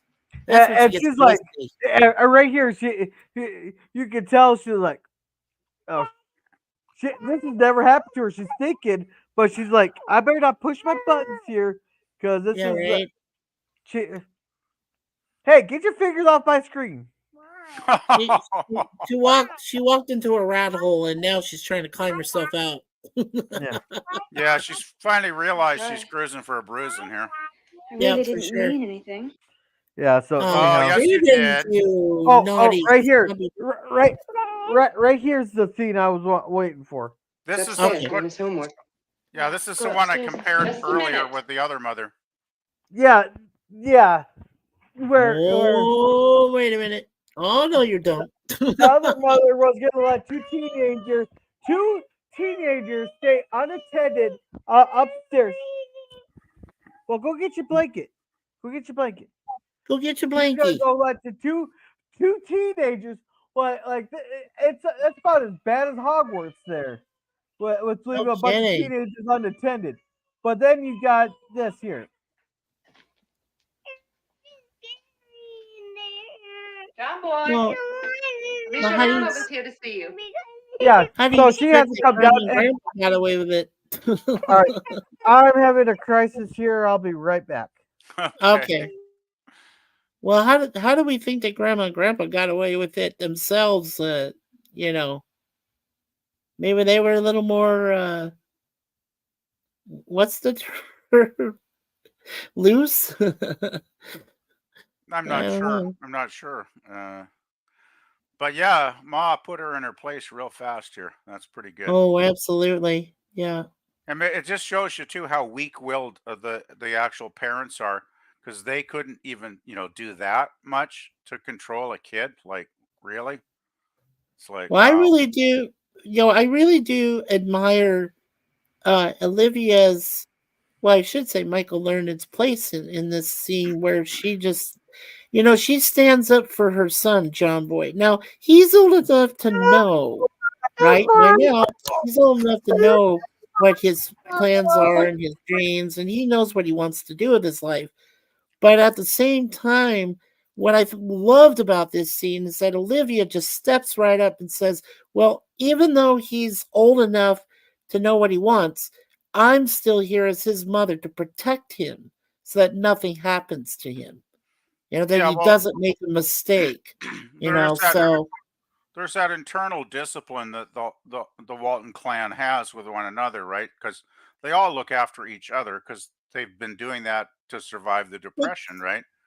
Yeah, and that's the thing about the Hanover family is that they've intruded into a situation where they don't know. This family, it has a deep understanding and a deep appreciation of each other, and they won't let anyone outside disrupt that at any cost. So that's why I love this scene so much. Yeah. Well, the thing is, the Waltons would, they do bend over backwards to help a person that was in need, because we've seen that in many episodes. But they also, at the same time, will not put up for any foolishness, that they don't agree with, right? So they're going to, basically, stick to their guns, so to speak, and stay true to their ethics, right? Which is one reason I love this show. Oh, of course. Lemon Pie says in the chat he's had to give his dog medicine lately. Had to wrap it in roast beef. Now she's expecting roast beef all the time. I said it happens, Sir Lemon. That's what dogs do. They get attached to a certain amount of a certain kind of meal, and with the medicine they have to take, and then they get used to it, and then they're going to want it all the time. Cats do it too. So I'm sorry I had to face that. And he says, so now I have to turn to increasingly insane schemes to fund my dog's ravenous taste for flesh. Just kidding, he says. Yeah, I hope so. That's a little ominous, that last comment. What, your dog's going to turn into Cujo tomorrow? Oh, man. Yeah, really, eh? Yeah. I hope not. Well, I wouldn't want to, let's put it this way. I wouldn't want to be the postman on Lemon's route. I'll just say that. Yeah, no, definitely not. Definitely not. Boy. There are other ways you can hypnotize a dog and still allow them to partake of their dog medicine that they need. My ticket's possibly an older dog if it's got to have regular medicine. Actually, speaking of medicine, I forgot to take my damn pills today. Oh crap! Oh no. Oh well, Yeah, I'll you're no survive. man. I'll have to remember to take them. I should have. Well, Jesus, getting to that time now. I don't know if I should just wait till tomorrow morning, but I don't Oh, like to just skip too many days for my high blood pressure meds because that's not good oh for me. no, don't do that. No. Yeah. What you need to do is draw yourself a calendar or something and Well, I have put them it right right in on. front I of have you. them right. I have them on the dining room table, and I just got into the habit of taking them every morning when I get up. Right, but I've been. Yeah. It's been so hectic the last 2 days. I've had some real life stuff that it was very important to do, and I've just been. That's when I get busy and I forget things. Right. Yeah. So did All you right. you get the toddler terror under control there, Gorilla? No, I got my phone charged enough where we hopefully if we finish this up here, the phone will last long enough for keep her entertained. But she's getting tired. Okay, well let's go for it then. Yeah. So anyhow, she's glad there. She could use a break, chores, blah blah blah, blah blah blah. Yeah, he's talking about he's completely. Oh, the one thing we missed with Aaron here. Well, she gets snotty right at the table. No. Aaron came home with her sleeve cut, I thought. Not in this Maybe. scene. Okay, maybe we didn't miss it yet. Did we read chat? Not lately, but I did actually repeat some of the stuff that Lemon Pie just said about his dog. Okay. Yeah, most of it. Yeah, but not the last two parts. I think PvP needs to read the last 2 or 3 parts. So Okay, now so- I have to. Oh, okay. PvP, do you need to wrap your medicine in roast you're beef? gonna give me a copyright No. claim. You're gonna give me a copyright claim. Go sit in the chair and watch it. Watch it in the chair. You're gonna give me a copyright. No, I actually can't afford to buy roast beef anyway. That's too pricey. Well, hey. even Sir Lemon is warning you. Oh man, don't skip your. So birthday. $2 $2 at Walmart's too much for you? I don't think we have $2 roast beef at Walmart, but I rarely go. Walmart is so bad here. It's used to be like a pretty good store like 5 years ago, but now they suck basically. They're horrible customer service. The selections, 3/4 of their stock is probably online only now, and not even in the damn store. And their prices often aren't as good as they used to be. So I'm not. And the parking, the parking is horrendous at Walmart. But anyhow, we got something's going on. This scene didn't do her very well with the freckles. Well, I mean, she does have freckles in real life, so. Yeah, but not too much. And here they're working That's on Elizabeth right now. Yeah, Elizabeth. White Leghorn's good bread on that subject. All right. Whoa. For a man who just got out of a sick bed, I hope you're not overdoing it, Mr. Walton. Yeah, that's Grandpa for you. Susie feeling better. What a champion right there. Yeah, If you feel so strongly on that subject, maybe you would take over for me for a spell. Grandpa figured out how to do some work. There you go. Good old Grandpa. Yeah, there you go, Grandpa. Passing off the work load to somebody else. What kind of chickens do you think I ought to stock up with? White Leghorn's good for eggs. Rhode Island Red's good for eating. I would have recommended the type of chickens that can look after themselves. I recommend the Great Value brand. Because I don't think he's going to be able to look after chickens any more than he looks after his kids. Well, I'm thinking because they're from New York, I believe that might be why in the script they decided to mention Rhode Island Reds, those roosters. No, they are good chickens for roasting. No, the reason they mentioned Rhode Island Reds is because they're the type of chickens that most people would recognize the name from. Oh, okay. They're going by pure recognition. I just thought some they kind of meant, yeah, okay. I thought they just mentioned them because Rhode Island is pretty close to New York. No, it's Not just too the far. most. It is literally the most recognizable. Like if you go up to anybody, go. Can you name one what species or what would you call it? One type of chicken, and I guarantee you, 80% of the people would go Rhode Island Reds. Yeah, there you go. Actually, a lot of I people wonder would probably both- just say Colonel Sanders these days, but that's another thing.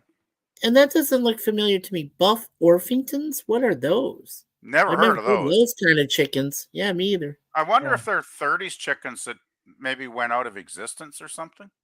Oh, you mean that Or- went extinct? Oh, maybe. Or the Mhm. or the writer's writing out of his ass. More likely. I've never heard. I mean, that's a weird name, Buff Orpington. Orpington. Yeah, that's weird. I have never heard of a chicken like that. And I was in the Okay. grocery industry for a long time. Yeah, I'd never even Yeah. heard of that. Yeah, that's a weird name. Buff Orphans? That sounds weird. Not lemon pie, not Buff They're Orphans. Krogan. They're what? They're Krogan. They mine these are the chickens that mine the uranium. Oh, you mean for bird of prey? Oh, okay. Yeah. Oh, you could have Okay. told me that then. I would have. I'm picturing overly muscled chickens that are really buff. You know. That's why Sir Lemon said Buff Orphans. That sounds weird. That's what he said. Anyway, whoop, Oh, we what lose happened, Gorilla? We lose the stream here. Just a sec. Okay. There Right we go. here.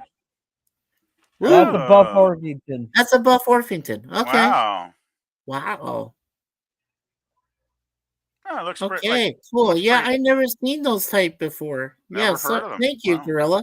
Yeah, never saw them before. I actually learned something in real life today. Wow. Woohoo! And Oh, knowing yeah. is half the battle.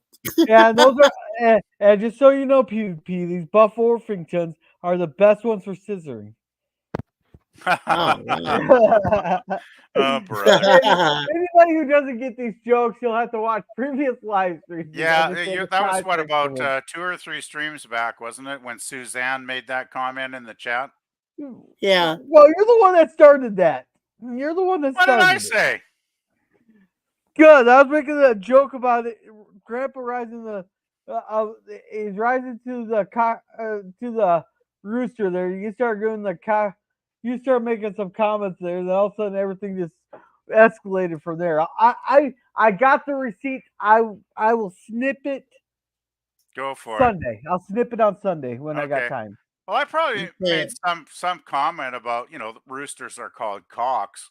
And then Suzanne corrected me saying, oh, roosters actually don't have cocks. They have lips. And I was like, huh? Well, Oh, I guess I'm jeez. enough of a city boy where I'm not familiar with. I've never examined a rooster up close, so I really wasn't aware of this. But I guess Suzanne's more of a country girl, so she would know these things, right? Yeah. And what And then is- it went. and what Then is it took on a life of its own after that. I remember that All much. right. Yeah, All why right, is Sir Lemon asking us how much these chickens bench press? All right, Are just you a sec. serious? All right, Oh my well, god. all right, so man. let's catch up on chats real quick. Well, Yeah, I go did ahead. buy some cheaper turkey to finish off her round of meds. His Also, dog. turkey is going to be less rich for us, she told me. Yeah, that's right. My dog talks to me. Anything wrong with it? So I'm gonna stay out of that. And he says, JK, LOL. He Yeah, I says, was Buff laughing at him. orphans. That sounds weird. It looks buff. And they can bench press 10 pounds. I really want to see an image of a chicken doing a bench press now. I really do. I want to That's- see. I want to that's see the a way my weird rooster. mind. This place is really beginning to grow on me.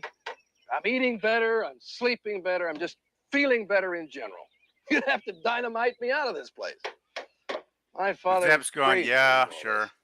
Yeah. Oh, yeah. He's leaving that. Zeb can hardly keep a straight face here and that. He's Yeah. like, yeah, city boy, keep dreaming. Well, Zeb, I don't think I he think realizes Zeb. how much work this would be. Well, I think Zeb realizes he's just not suited to live here, right? Was this a prominent actor?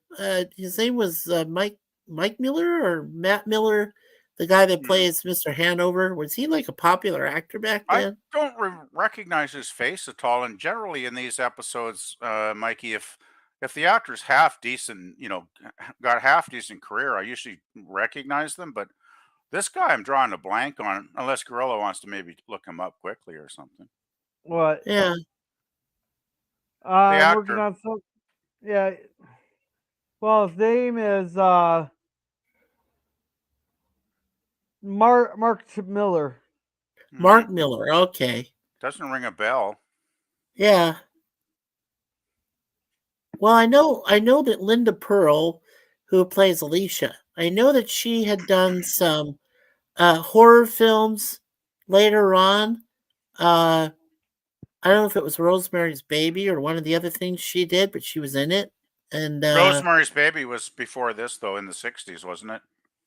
yeah, something like that. So maybe maybe it was later, like I think Rosemary's Baby was 68 or 69, so it would have been like 4 or 5 years before this. Right. So yeah. Okay. Let's see. Let's look up Miss Linda Pearl. All right. So while you're doing that, Maybe he was right. We're not all cut out for this kind of life. Yeah. There she is. Don't Wow. you think a man should teach his children that there are other ways of thinking You're besides 69 years old?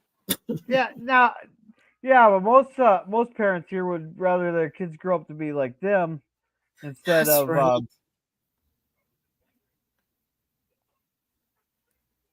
Hey, PvP.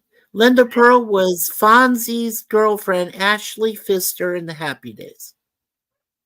Really? Yep. I thought it was Pinky Tuscadero that was his girlfriend. Well, Pinky originally, but no, Pinky was later. But Ashley, remember, came after Pinky. See, I'm not a big Happy Days aficionado, so I really don't remember that. The thing with Happy Days, I liked the first season because it seemed more authentic to the time. But once Fozzie became like a superstar, I thought the show kind of got sometimes a little bit cartoonish for me, and I wasn't a regular watcher of it, to be honest, Mikey. Right. So it says here that she was Ashley Pfister, Fonzie's girlfriend on Happy Days. She originally played Gloria as Richie's date in season 2, episode 6. She was Sheila Monroe in the 1982 horror film Visiting Hours, Pam Beasley's mother Helene in The Office, and Ben Matlock's daughter Charlene Matlock for the first season of the television series Matlock.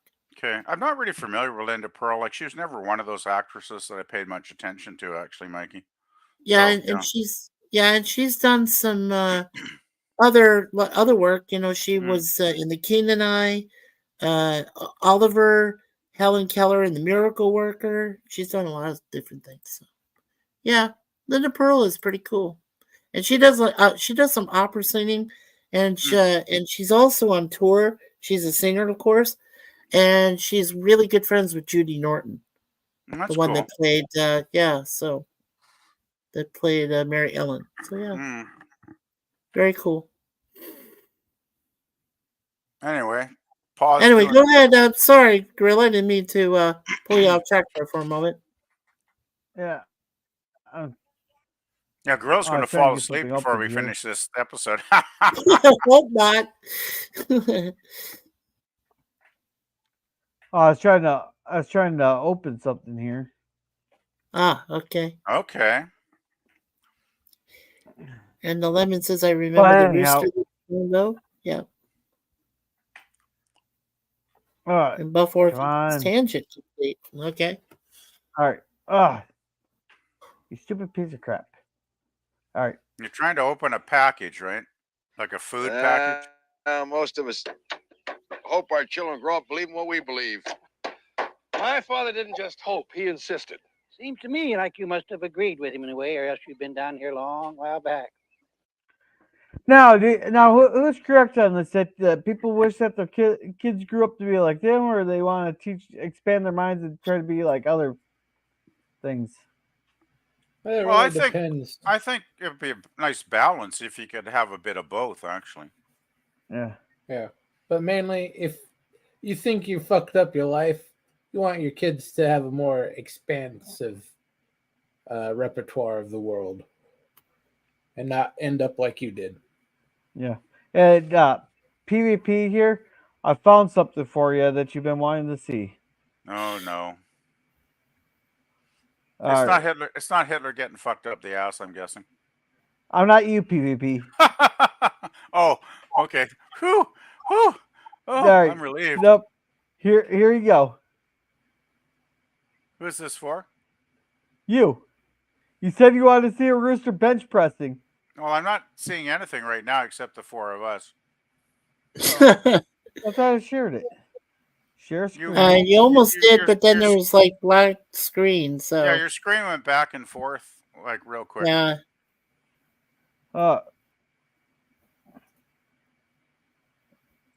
Okay. So present, share screen. Sure. Okay, here we Now go. you see it? Yeah. Okay, There we thank you. There you go. There you go, PvP. Thank you, Grilla. Seriously, where do you find this stuff? Honestly. Yeah, where do you find that? Is the internet not a weird, marvelous wonder of strange things or what?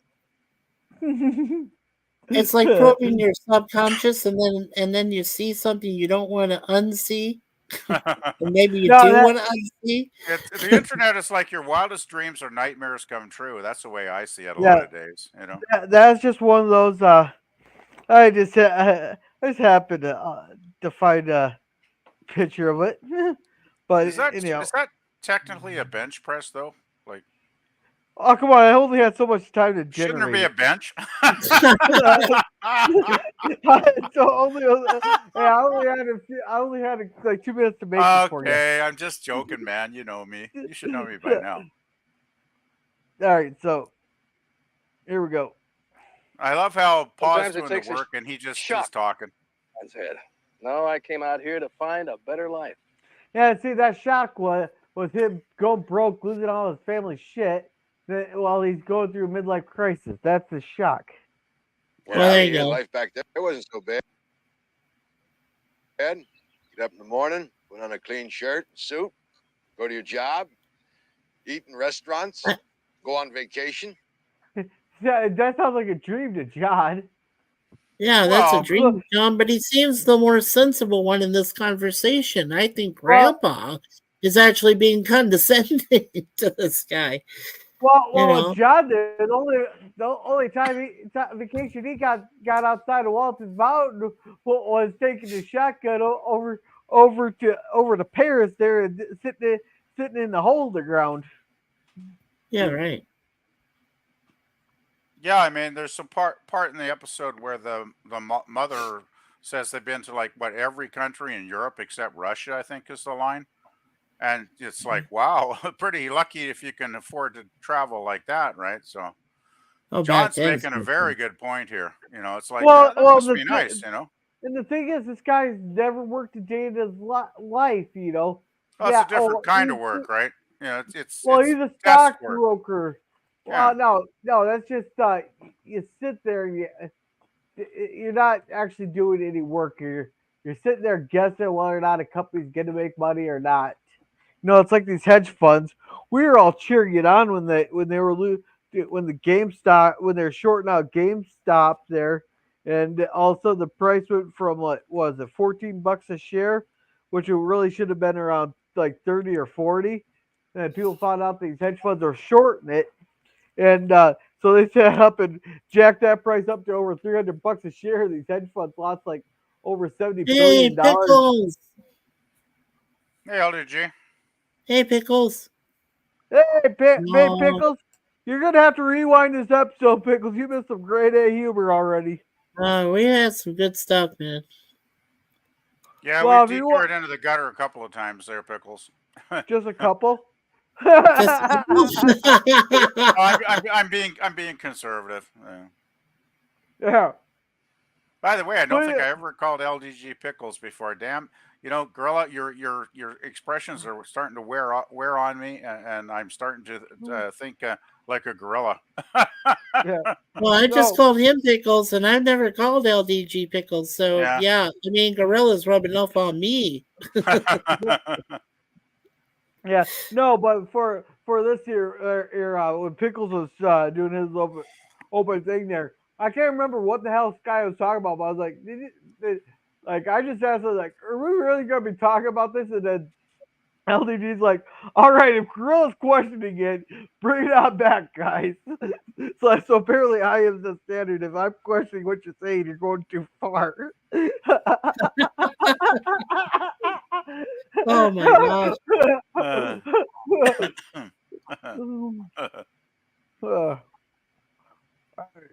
Yeah, Paul's always got the wisdom going, doesn't he? Oh yeah. How many times you been to Europe? Oh, I don't know. We used to go every summer, but that's not the point. Maybe it's not the point. Maybe I couldn't live that kind of a life, but parts of it sound real good to me. By the same token, your life has a lot of appeal to me. All right, that's pretty much it.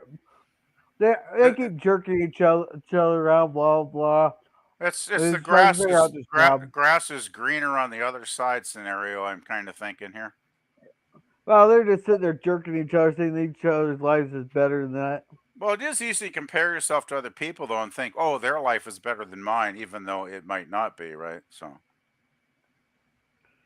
Here's the interplay between Miss Hanover and Olivia. So. Hey, it's fudge. Yeah, and she goes, "Oh, it goes straight to my thighs. I'm so rich, you're not gonna eat too much of it." So anyhow, so they're gonna go just up the road to Aaron's secret cave. Yeah, they're talking about Italy and stuff and being in Rome and how people eat at 10 o'clock at night and I'll go for a long walk at 6 o'clock. Blah blah blah blah blah blah. Oh, it's just a dream. And I don't think you're gonna get John to step foot in Paris. Ever gonna get John to step foot in Paris? He's at that city. Sort of place you only go once. Then you meet the French, and you don't really have the desire again. Well, I'm pretty sure John doesn't have good memories of Paris. Because last time he was there, he was getting shot at. He probably wasn't actually in Paris. That's by the police. He was probably in a trench somewhere in the outskirts of Paris. Yeah, he could have been fighting on the trench on the front lines there. Yeah. There's a good several hundred miles away from Paris. Oh, yeah. But Paris itself wasn't that great at the time either. If he got stationed there after the armistice and they're just wrapping stuff up, he was probably fighting off all the whores with the butt of his gun. That doesn't sound that They bad. were after American servicemen to either get out of the country or get all their money. And there was one episode there. He was on, I believe he was on shore leave in 1917 in Paris. Him and his buddy from season 1 took shore leave in Paris in 1917. Ah, okay. Then those are the stories that don't get repeated to Olivia. Yeah, those are kept quiet. So you're saying are you saying he was in more than one trench there, Gorilla? I am not saying anything. I'm just stating facts from the episode. And when these are just, whenever guys have stories that you make sure that the wife does not hear about. Come on, PvP. You know Gorilla. Sometimes he has to be like Sergeant Schultz. I know nothing. Oh yeah. Nothing. Oh yeah. I know nothing. I see nothing. I know nothing. I know nothing. I can't do Sergeant Schultz so well. I know nothing. Actually, Sergeant Schultz is my favorite part of that show, I have to say. Oh yeah, John Banner. What a shame. Yeah. Yeah, he died about 6 or 7 years after Hogan's Heroes. Oh yeah, about almost 8 years. Says, 7, 8 years after. LGG says I need to stay up for 2 more hours, so I'll rewind. Sweet, say. All right. So Holy crap! We still got 25 minutes left of this fucking. I know. Okay, Well, then go fast, Gorilla. All right. There's snails that go faster than we are today. No kidding. Well, anyhow, this is where she turns into a bitch. She's directed his life like she's a dumb and she's gonna peg his ass or something. It's like but, she owns him already, right? Like it's Oh yeah, disgusting. she's telling the way this whole scene here. She said she was gonna rearrange it and all that. She wanted him to rearrange it. She's directing everything he says there. It's like, Joe, just bend him over and peg his ass already. The way she was treating him. I'm serious. That's the way she was treating him.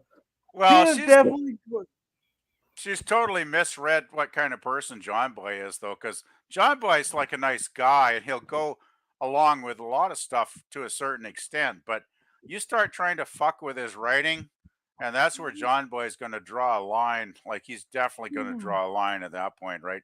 And that she's kind of hitting him where it hurts when she starts saying, "Oh, move this paragraph over here and move this paragraph, and it'll be a tougher story." It's like, I don't want a tougher story. I want to write the story I want to write, you know? Exactly. Yeah. Well, and she's kind of testing. She's treading water and testing his boundaries, both intellectually and physically and mentally. And I think it's wrong. I totally think it's wrong what she's trying to do. I think And she here's wants, this. I think she wants to know if she can manipulate him just like she manipulates her dad, you know? And other men. Don't forget she lives in New all York. other men. She's probably manipulated every man she's ever met. Yeah, that's what I'm saying. Alrighty. Here's our Johnny 21 scene. Here we go. Who cares? Ah, here we go. Charles, what are you being like that? Who cares? Well, Aaron, there's nothing to do around here. The sun comes up, then maybe it goes walk, down. In enjoy between, life. excruciating boredom. Yeah, he's used to the city life where there's all kinds of stuff here, but I can find plenty of things to do around here, and I would not trade this for anything. You know, I'd rather be at a small town with very little to do than the rush and bust of a city. Well, I've done both. I lived in a small town when I grew up. Well, not small, a small city. I guess you don't.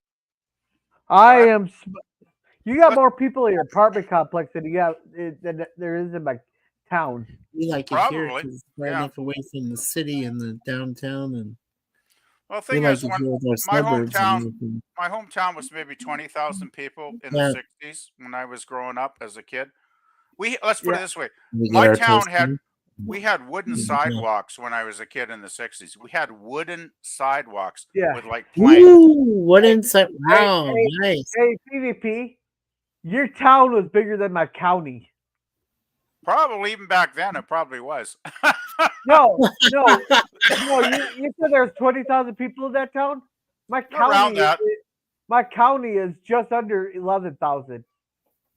Well, there you go.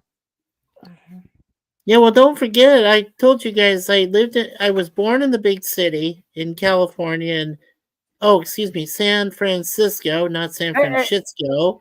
But when I moved to Arizona, you know, and I lived out in the desert area, you know, we were far enough away from downtown that we were playing with the sage, you know, the grass and the sage weed and, you know, tumbleweeds. So you were communing with rattlesnakes? Is that what you're saying? I was communing with rattlesnakes. Yes, I was. So you went from the big city to the hick city kind of thing. The hick city, exactly. Hey, Mikey, I always knew there was something wrong with you, but I couldn't quite fit my finger on it until now. You were born in San Francisco, so there we go. That's what it was. But San Francisco was pretty nice. Like last time I went there was back in the '80s, and even then it was still pretty good, right? Well, I didn't see any shit on the streets back then. No, and I even took Suzanne through there when we were coming to move back here to Canada permanently. Yeah. And there was nothing on the ground that indicated, oh, hey, there's a GPS location spot for poop. Okay, sure. But they never had that. They didn't have that 7 years ago. I'm just saying. I'll just give you a crap. That's all. I know. It was a different world. Like my buddies and I, instead of doing spring break and studying for 7 days, the three of us piled in my crappy little car and I drove from Vancouver to San Francisco. and we were gone for like the whole week because we did the whole round trip, right? Like 3 days down, 3 days back, kind of thing. And San Francisco was great back then. Like we went there and looked at the art gallery and did some partying with some friends that some of my school friends knew, and we had a great time. So it's obviously changed a lot, sadly. Yeah, it mostly got bad when the pandemic first came down, and then of course, Oh. yeah, and then we don't mention the C word, right? But the pandemic, when it came down, right, that's when most of it started, because then people started losing their jobs. They had to close businesses, they had to close restaurants, they had to close all sorts of things. It was pretty bad before that. When Gavin Newsom was mayor, that's when stuff started going straight to shit for that city. And that's when the shit Yeah, started pretty not much. hitting the fan. Yeah, pretty much Gavin. But then, like London Breed, yikes! All right, guys. Back to the episode. As much as I back love to the episode. Okay. as much as I love shitting on San Francisco, pun intended, we really need to get this finished up. Let's get this sucker done, eh? Yeah, let's get that. That's what you've never had. I'm used to movies and dances and sports. We play baseball. You're clearing of used some to being pine trees. overstimulated, kid. Yeah, I would take a rough in the field baseball game over a one in a Yankee Stadium any day. Hell yeah. Well, yeah, if you go to Yankee Stadium, you're going to get spat on and talk shit to. Yeah, I'm gonna fast forward this. Here it is. I'd miss you too, Aaron. I really would. This is wrong. He's carrying the stick, and she should be carrying the stick to knock him upside the head. He's just such a creepy little bastard. He's just a creep, man. Well, look And at the they way he celebrated his dresses. birthday. They've been on Waltons Mountain for like a week or something now, and he's still dressing like a preppy little douche, Yeah. Well, I'm glad, Charles. One of those prep schools. Because I really like. Hey, wait! Now she calls him Charles. No, See- she's really desperate for a kiss, isn't she? Jeez. No. I think she's trying to. They're really liking each other, But it's like, I thought you would go by Charles and everybody else would call him Charlie, but I don't get what she sees in him personally. Yeah. Money. I don't think Aaron's the type of girl that cares about that. Maybe he's a sub for her to be the dominatrix there, PvP. But that could be it. Yeah. Yeah. What are you doing? I want to kiss you. Well, all right. All right. That's Well, yay! Yay! Yes. First kiss! Yay! Clap! First clap, kiss. I'd like to kiss you again. With the I don't think douchebag. so. Yeah, and then what do you want Don't after you that, like it? buddy? He Yeah, wants more. but I think we should only kiss once. You want some be afraid. fondling next, no doubt. Hey, right there is Oh, no. no. Right there is where he this totally pissed me off. This is Johnny 21 guys. Don't! I don't want to. But I do. Yeah, Leave well, it's me not what you alone. want, jackass. Thought you were- Yeah, she should have smacked him. She should have Whoa. literally smacked the living shit out of him or need him in the balls and all that. It's to the point where he's That's- ripping clothes on her. Yeah. Well, it's That's when assault. she It's should have done assault. it. Yeah. That's He assault assaulted right her. there. Yeah. Yeah.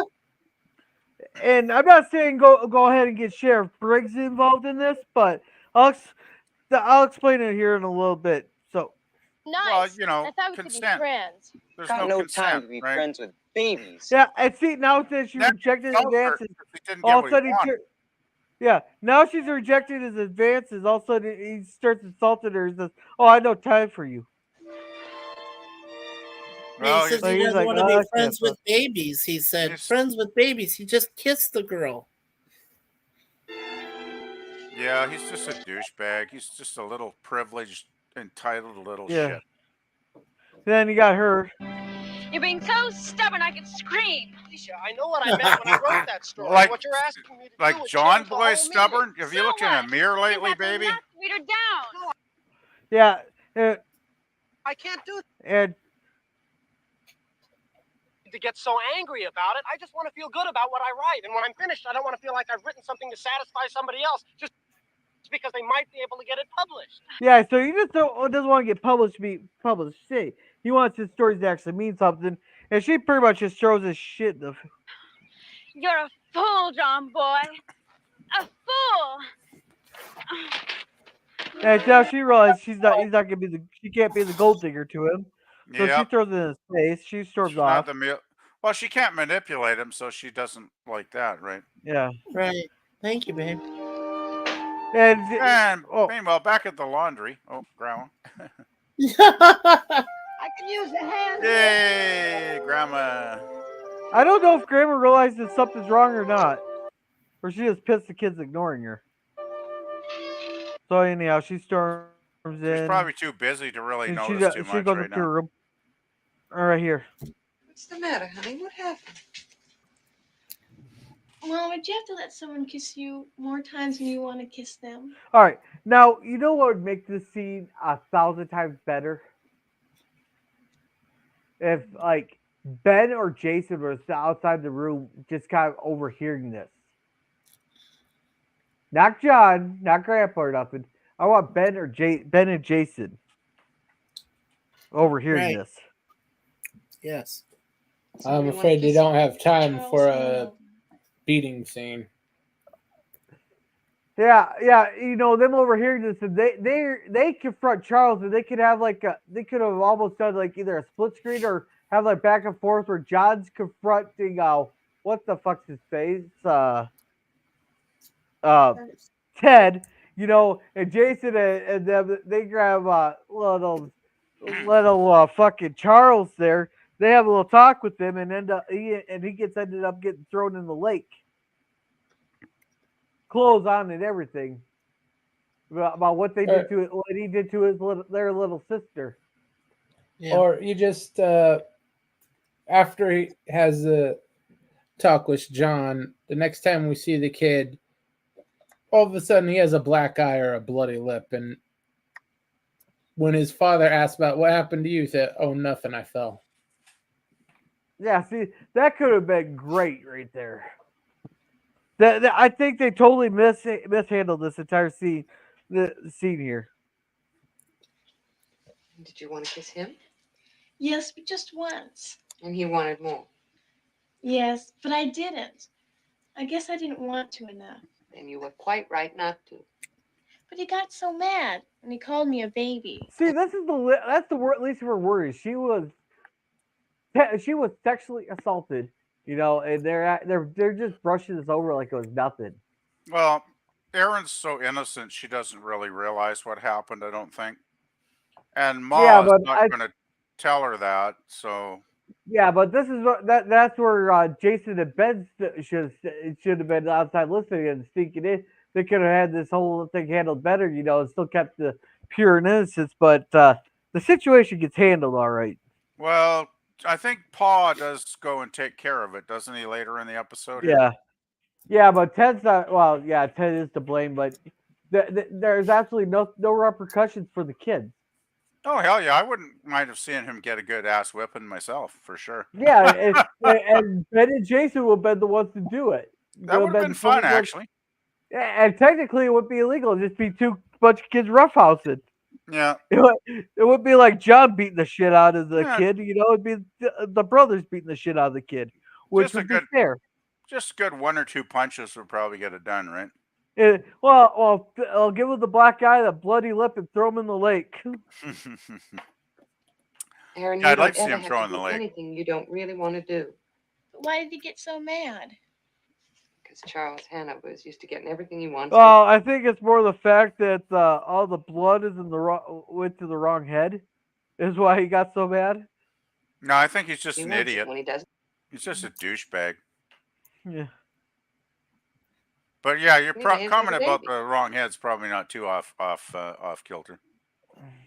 Yeah, but then if Ben and Jason had roughed him up a little bit, it might have taught him a lesson. Yeah. Would have been nice, but yeah. I get the whole thing about this episode, I get the feeling that none of them actually learn anything like this. They just go back to New York, and I don't think any of them learned much of anything from their experience on Waltons Mountain. You know, it seems to me. Because they just seem as Aaron, ignorant when I'm they proud leave of as you. when they got there. Why? You know. Yeah. Yeah.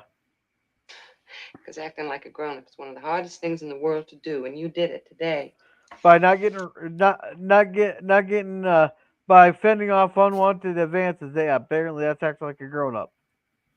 That is a good comment, though. I think Mama, what I've if I heard that see comment Charles? before. That being a grown up in this world is one of the hardest things there is to do, and I completely agree with that statement because it is not easy. All right. Yeah. Well, Now during this why don't you tell him how you conversation, why feel about isn't what happened? Olivia noticing that she has a rip in her shoulder area there? Aaron mentions it right here. Yeah. Yes. That's all right, honey. Don't you worry about that. I think she's. Ma's I just think relieved. I think that she's okay, right? I think she's Yeah. more relieved that it didn't turn into quite Johnny Toy One. He didn't quite get that far. No, it just was like one kiss and it was over. So I think Ma's okay with that. Yeah. And she was right to pull away when she did. So yeah. So Yeah, anyhow, she absolutely. goes. Because of the Hanovers. Alicia's been at John Boy so hard about his writing, he stopped doing his schoolwork. All Mary Ellen can think about is marrying some millionaire and buying all the clothes she wants. Now, in all fairness, she's been like that since season 1. She's had dreams, Mom, since season 1. Yeah, she's enamored with Big Dream. We'll get over it. It's even getting to me. Susan Hanover was here the other day talking about how wonderful Rome, Italy is. Oh wait. She didn't mention old Charles yet. And all of a sudden I started feeling dull and foolish. Just because I'd never been there, I hadn't had supper at 10 o'clock at night.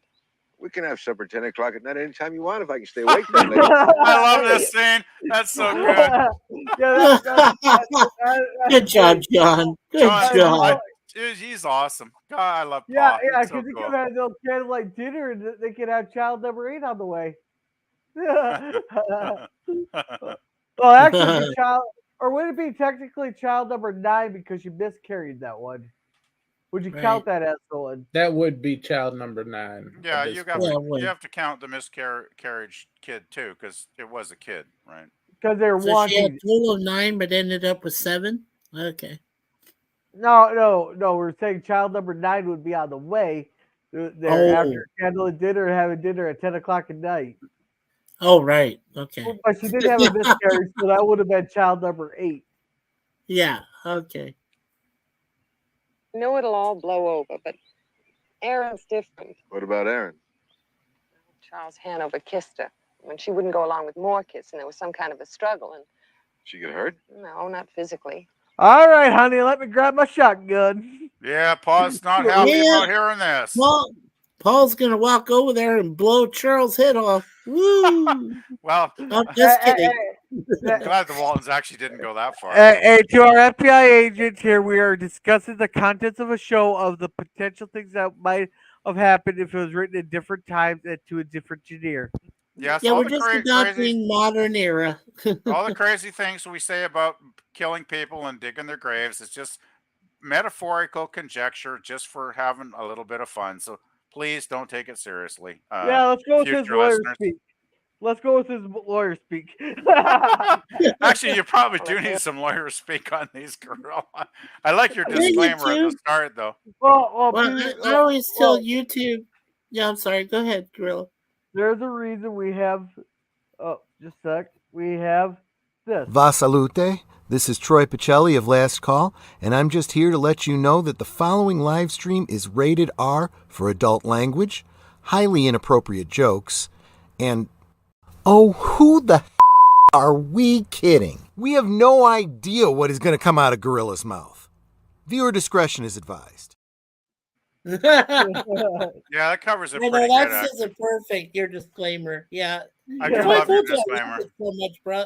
That's why I told you I loved it so much, Gorilla, because it's directed to the point. Yeah, It's totally on target. Yeah.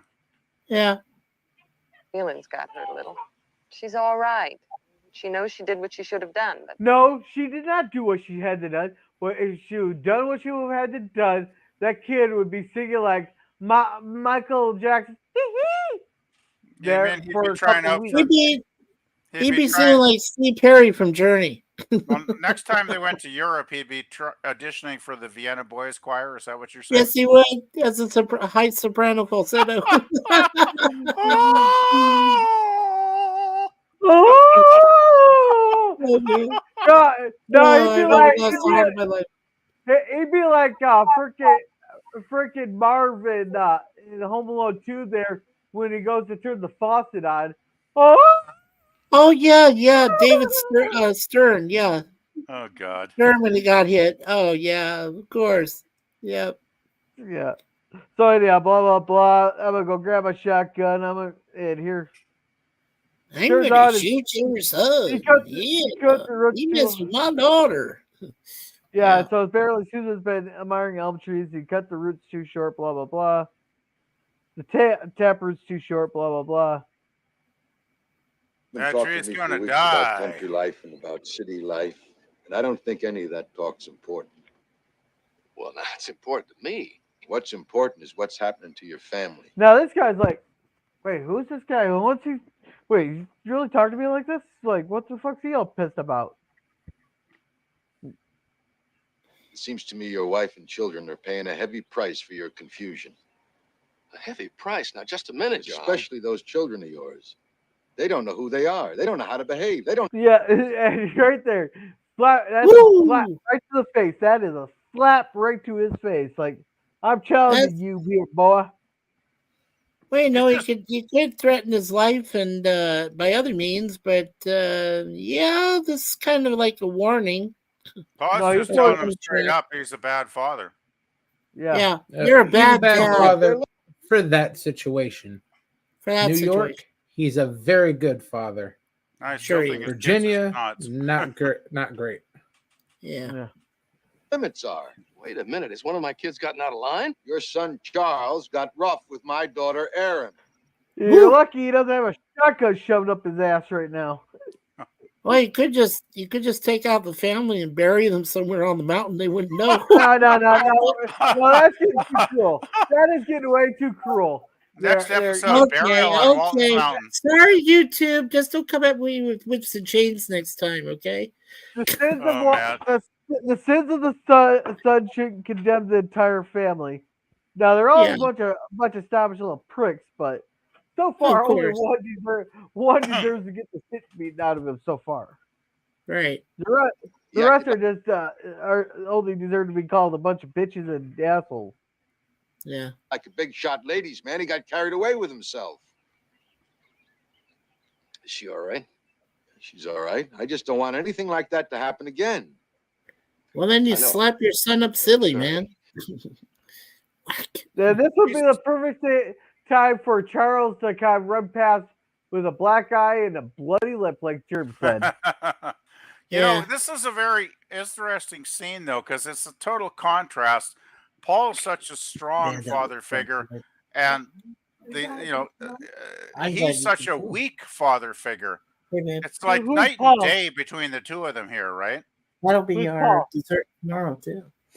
Who's After Paul? dinner. Hey, PvP, who's Totally Paul? night and day. Hey, PvP. Yo. Who's Paul? Paul Walton. Who's John Walton? Well, I was calling Paul. No, you're calling him Paul. That's I was right. called John. It sounds like Paul. Oh well. Okay, John is a strong father figure, and New York boy is like just a weakling father. No, when you say Paul, it sounds like you're adding an L to the end of it. Oh, okay. Just letting you know. That's where I was getting. I guess I'll just just haven't refer been to on him top as of things. John then. Yeah. Right, I guess you haven't. You know, Ted, you and me don't have much in common. But one thing we do have in common are children. It seems to me when children are involved, the man's got to forget his own confusion. Give them Yeah. Now this here is some grade A advice we get from John right here. Yeah, I like this. Yeah. the attention and the guidance they need. I know. And I haven't been doing that. I've been too involved in my own problems to put first things first. Oh, man. Yeah, so now do you think this is going to change anything? No. No. He's not Oh, gonna change. it's going to change a whole lot. He's going to pack up and go where he belongs. Yeah. Oh. Don't you think maybe it's time you started? Yeah. Holy shit, we still Yes, got I do. 14 minutes left? That's all I Yeah. came over to say. Yeah, so that's pretty much it, that scene there. So John there rejected. Her reaction? No, she threw them at me. What? She threw them at me.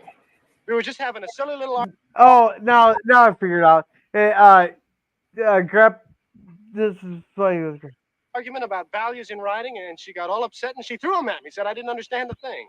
You deserve a better fate than that. I agree. I'd like to throttle her. Hold on, John boy. Yeah, now this is great advice for Grandpa, and it's the perfect con game Grandpa pulled right here. Yeah. Through the years, I've learned any time you feel like throttling a woman, you better take it out on a pile of wood. You want it stacked or sawed? Yeah, he figured out exactly what Grandpa was doing there.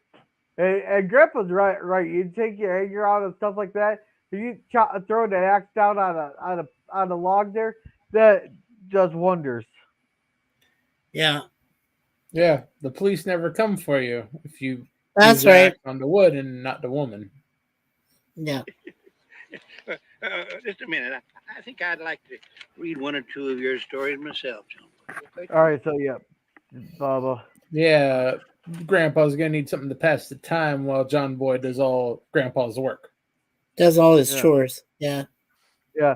So basically, he says it's not gonna make it. They're brave enough to try the lemonade. Funny scene, and they're.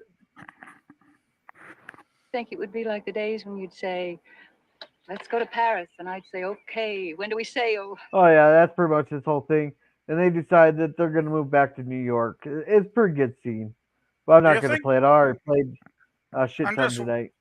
I'm just wondering, do you guys think that the tree that he chopped the root too short and the tree was going to die was almost like a metaphor for, being out of place and not being suitable for that lifestyle? So, they pretty much had to leave. Yeah, pretty much. And there. I mean, I'm going out on a limb there, I know, but this seemed like the tree thing kind of had some significance. Oh yeah. It's if you cut, it's basically he grew up in New York and he cut off his roots to go someplace else, but he left his roots back in New York. So he's What I was trying to hint at, but yeah, you summed it up beautifully, buddy. yeah. All right. Yeah, that's great. So Johnny 21 here comes to apologize to a freaking Aaron. There, and she goes, "Oh, I forgive you, even though you tried to take advantage of me again. So that has to be too. Yeah, 30 years." They prostrate each other, blah blah blah. And they did. They thank them, good luck, blah blah blah, and they're off, blah blah blah. Then John, wait, why is there so much extra damn scene here? I don't know. There's so much extra credits. That does Yeah. seem So- odd. Yeah, because when I watched it online, it was like 49 minutes and that was it. Like it was even a bit shorter than some episodes. Yeah, they must have cut something out that they wanted in there originally, and then Huh. they just extended the credits for some reason. Because I don't remember this show having 7 minutes, almost 8 minutes of credits. Yeah. What channel? Gosh, I wonder what channel you got here because my Freebie. channel wasn't like that at all. Yeah. Freebie. So Tubi? freebie. Yeah. All right. Here's our epilogue. We were never to see the Hanovers again, although Erin did receive one letter from Charles. She carried it around for a while, pinned inside her dress over her heart. But then a new boy came along, and the last reminder of the Hanovers went out of our lives. God, I wouldn't have done that with the fucking Johnny 21's letter. Yeah, he's pretty serious. One letter and that's it. Like, wow, what a Romeo. All right, so alrighty. Well, I'll start with you, PvP. What's your thoughts? Oh, I thought it was an interesting enough episode, but compared to some of the ones we watched in recent months, I thought this one was a bit flat. It was like, oh, big city, small town comparison, and you had the snobby kids, which really annoyed the hell out of me. So that kind of took the episode down a bit. Hmm. I just didn't find it all that interesting. I thought it was kind of an obvious story what they were kind of going for here, and I've I like the Waltons when it gets a little more complicated and a little more, has more of more twists and turns in the storyline, because this one really didn't have much of that. So I ended up giving it like a C plus. I thought it was okay, but I thought there was much better episodes we've watched in recent months. So yeah, I couldn't rate it that highly, because to me it was a lot of obvious stuff basically, and I didn't find it that creative an episode, even though it did have some good scenes and some good moments. But overall, I kind of found this one kind of flat personally, and that's it.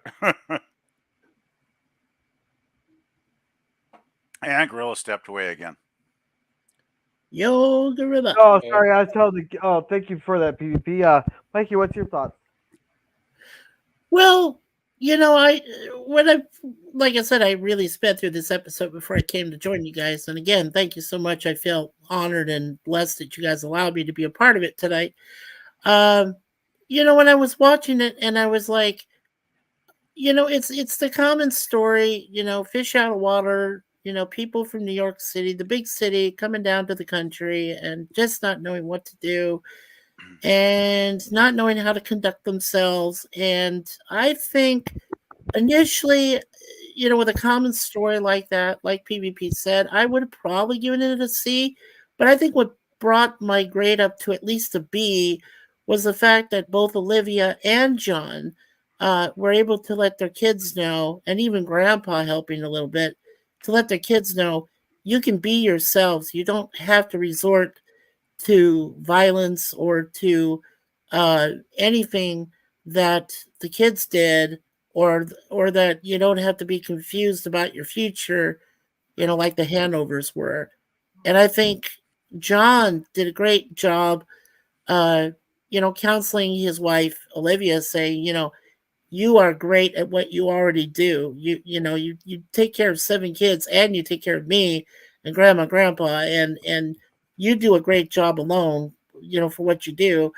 And like I said, Olivia talking to Aaron, and basically grandpa talking to John Boy, to calm him down. And yeah, so that's what brought it up for me, at least. Well, from a C to a B, but yeah, it seemed just very common. And well, that's the grade I gave it, was a B when I came in. So Yeah. that's what I planned on doing anyway. Yeah. Alrighty. Germ, how would you rate it? Outright F. This is the worst episode of Waltons so far. Wow. Boring, very, very predictable. Well, Gorilla, there's your upgrade. Easily the worst episode so far. Yeah.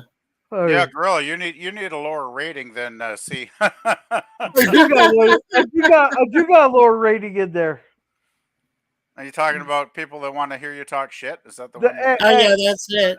Well, you got your A, B's, or C's for people who enjoyed this episode. Then there's the people here that are just here to see what stupid shit we say. Well, I'm sure there's definitely a segment of people that tune in for that for sure every week. But yeah. obviously, Germ needs a lower rating to vote. So All right. No, as for me, I wanted to give this a higher grade. I really wanted to. I like. The episode went along actually pretty fast for. Of course, I was really freaking busy all day at work when I had to watch it earlier today at work. So, but I was getting that giant toy one, and I think they handled the whole Aaron situation wrong there. There were even if they even had a split second of showing him with the blood like a bloodied up face, or even just got thrown in the leg for what Charles did, I would have that could have jumped a letter grade or 2 even. but they did nothing. They handled it wrong. You know, and the mother was kind of unbearable. And and any episode that makes me want to feel bad for Aaron actually is like, what the world's fucking ending there. Then you had Mary Ellen being that snobby little worse bitch than she normally is there. Like she looks great in that red dress, but then they had to root it with the fucking turbine. It's like turbine, not turbine. turbine, same difference. Turbine, yeah. Okay, fine. The turbine should have got sucked into a turbine. That would have been the hair probably got sucked in there. I would. C-. I really wanted to give it a higher grade, but I just can't. That just pissed me off with that told Charles thing. And they could have fixed that whole thing there with just one. Just give us all we ask is for an ass whooping. It's not like we haven't seen it before in the Waltons.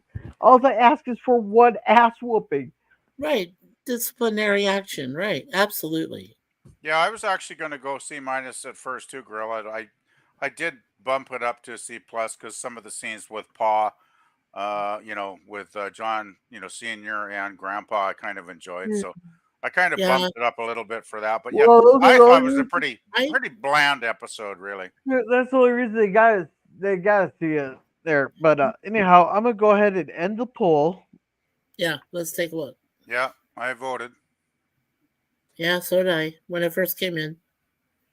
Yeah, see, with me, PvP, that's why I would have initially given it a B-, but then that's why I put it up to at least a full B because of the discussions that went down. But yeah, they could have handled the Charles situation a lot better, disciplinary-wise. That's why I just found the story really predictable and kind of boring, actually. All right. How would you rate the spoilers? Here to hear stupid shit from Gorilla. 50%. Wow, Gorilla, you whoa, 50%. Number one. Okay, I think Grizzly Germ just nailed it because I'm in the low 16%. That's not good. Yeah, C+ and C- got 33%, and B+ to B- is 60%. And no, this is not a Chicago poll because I could not even vote in it. So you can't vote in your own. Right. And only 6 votes. Normally you have more votes, don't you? Most of the time, Gorilla? No, that's actually pretty good for me. Okay, well, I hope I didn't bring it down or anything. No, we're doing good. No, but actually, people want to hear some stupid shit from me most over watching this episode. Yeah.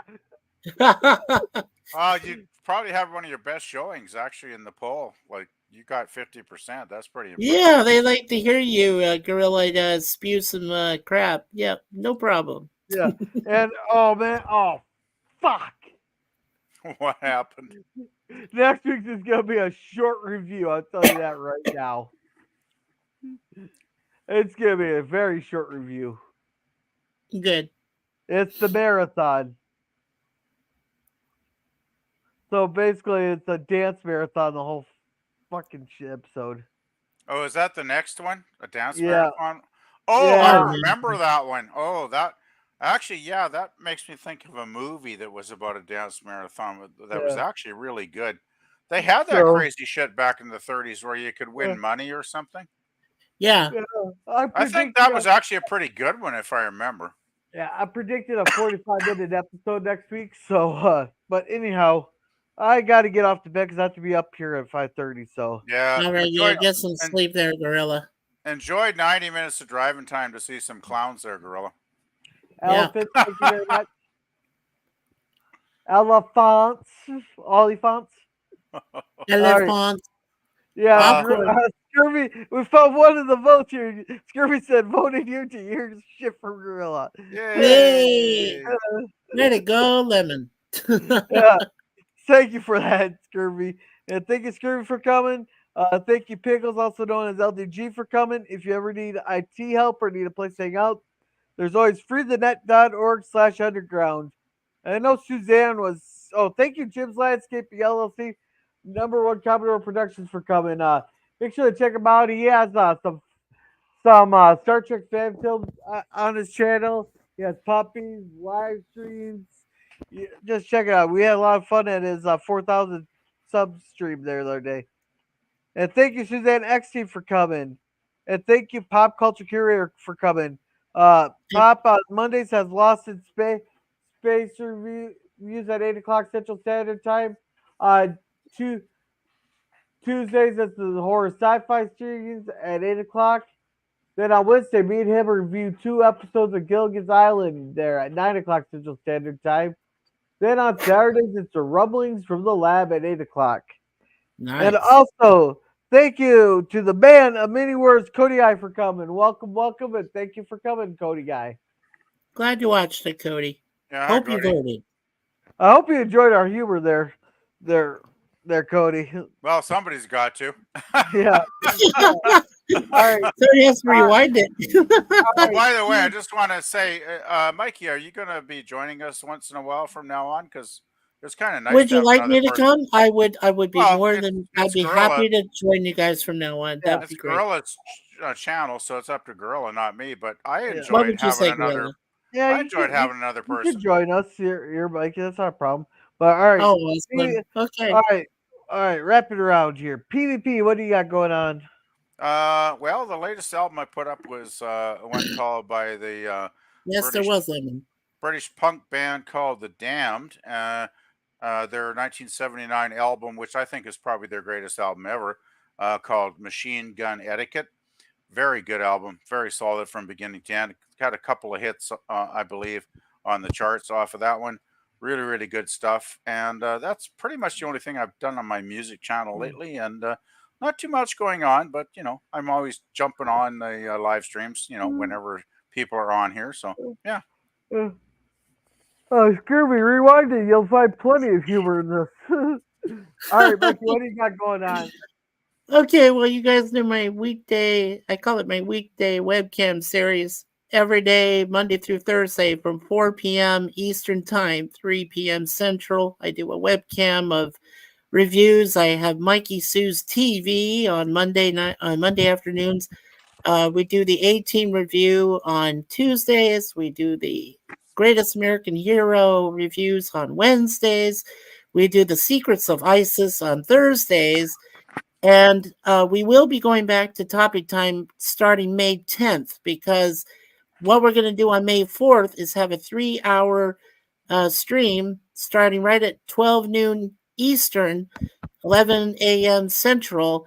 And that's going to be, and it will be, it won't intrude on Resolute Germ's Saturday morning cartoon that day. But it is going to cover Star Wars because it's Star Wars Day. So it is open panel, open chat. And like I said, it's going to run for about 3 hours. Everybody's allowed to come out, and then everything will go back to normal after that. So. And that is 3 hours Mikey's time, so it'll really be 6 hours there. It could be 6. You never know. It could be 4 or 5, anything. So just remember, whenever Mikey gives a time, always double it. That's 9 a.m. 9 a.m. Pacific, right? Yes, 9 a.m. Pacific time. Okay, so you should be more than awake, PvP. Okay. Hopefully. Is that on a Saturday, though? That's on a Saturday. Yeah. Ooh, I don't know. Sometimes Jill and I watch Voyager at that Saturday. time, so.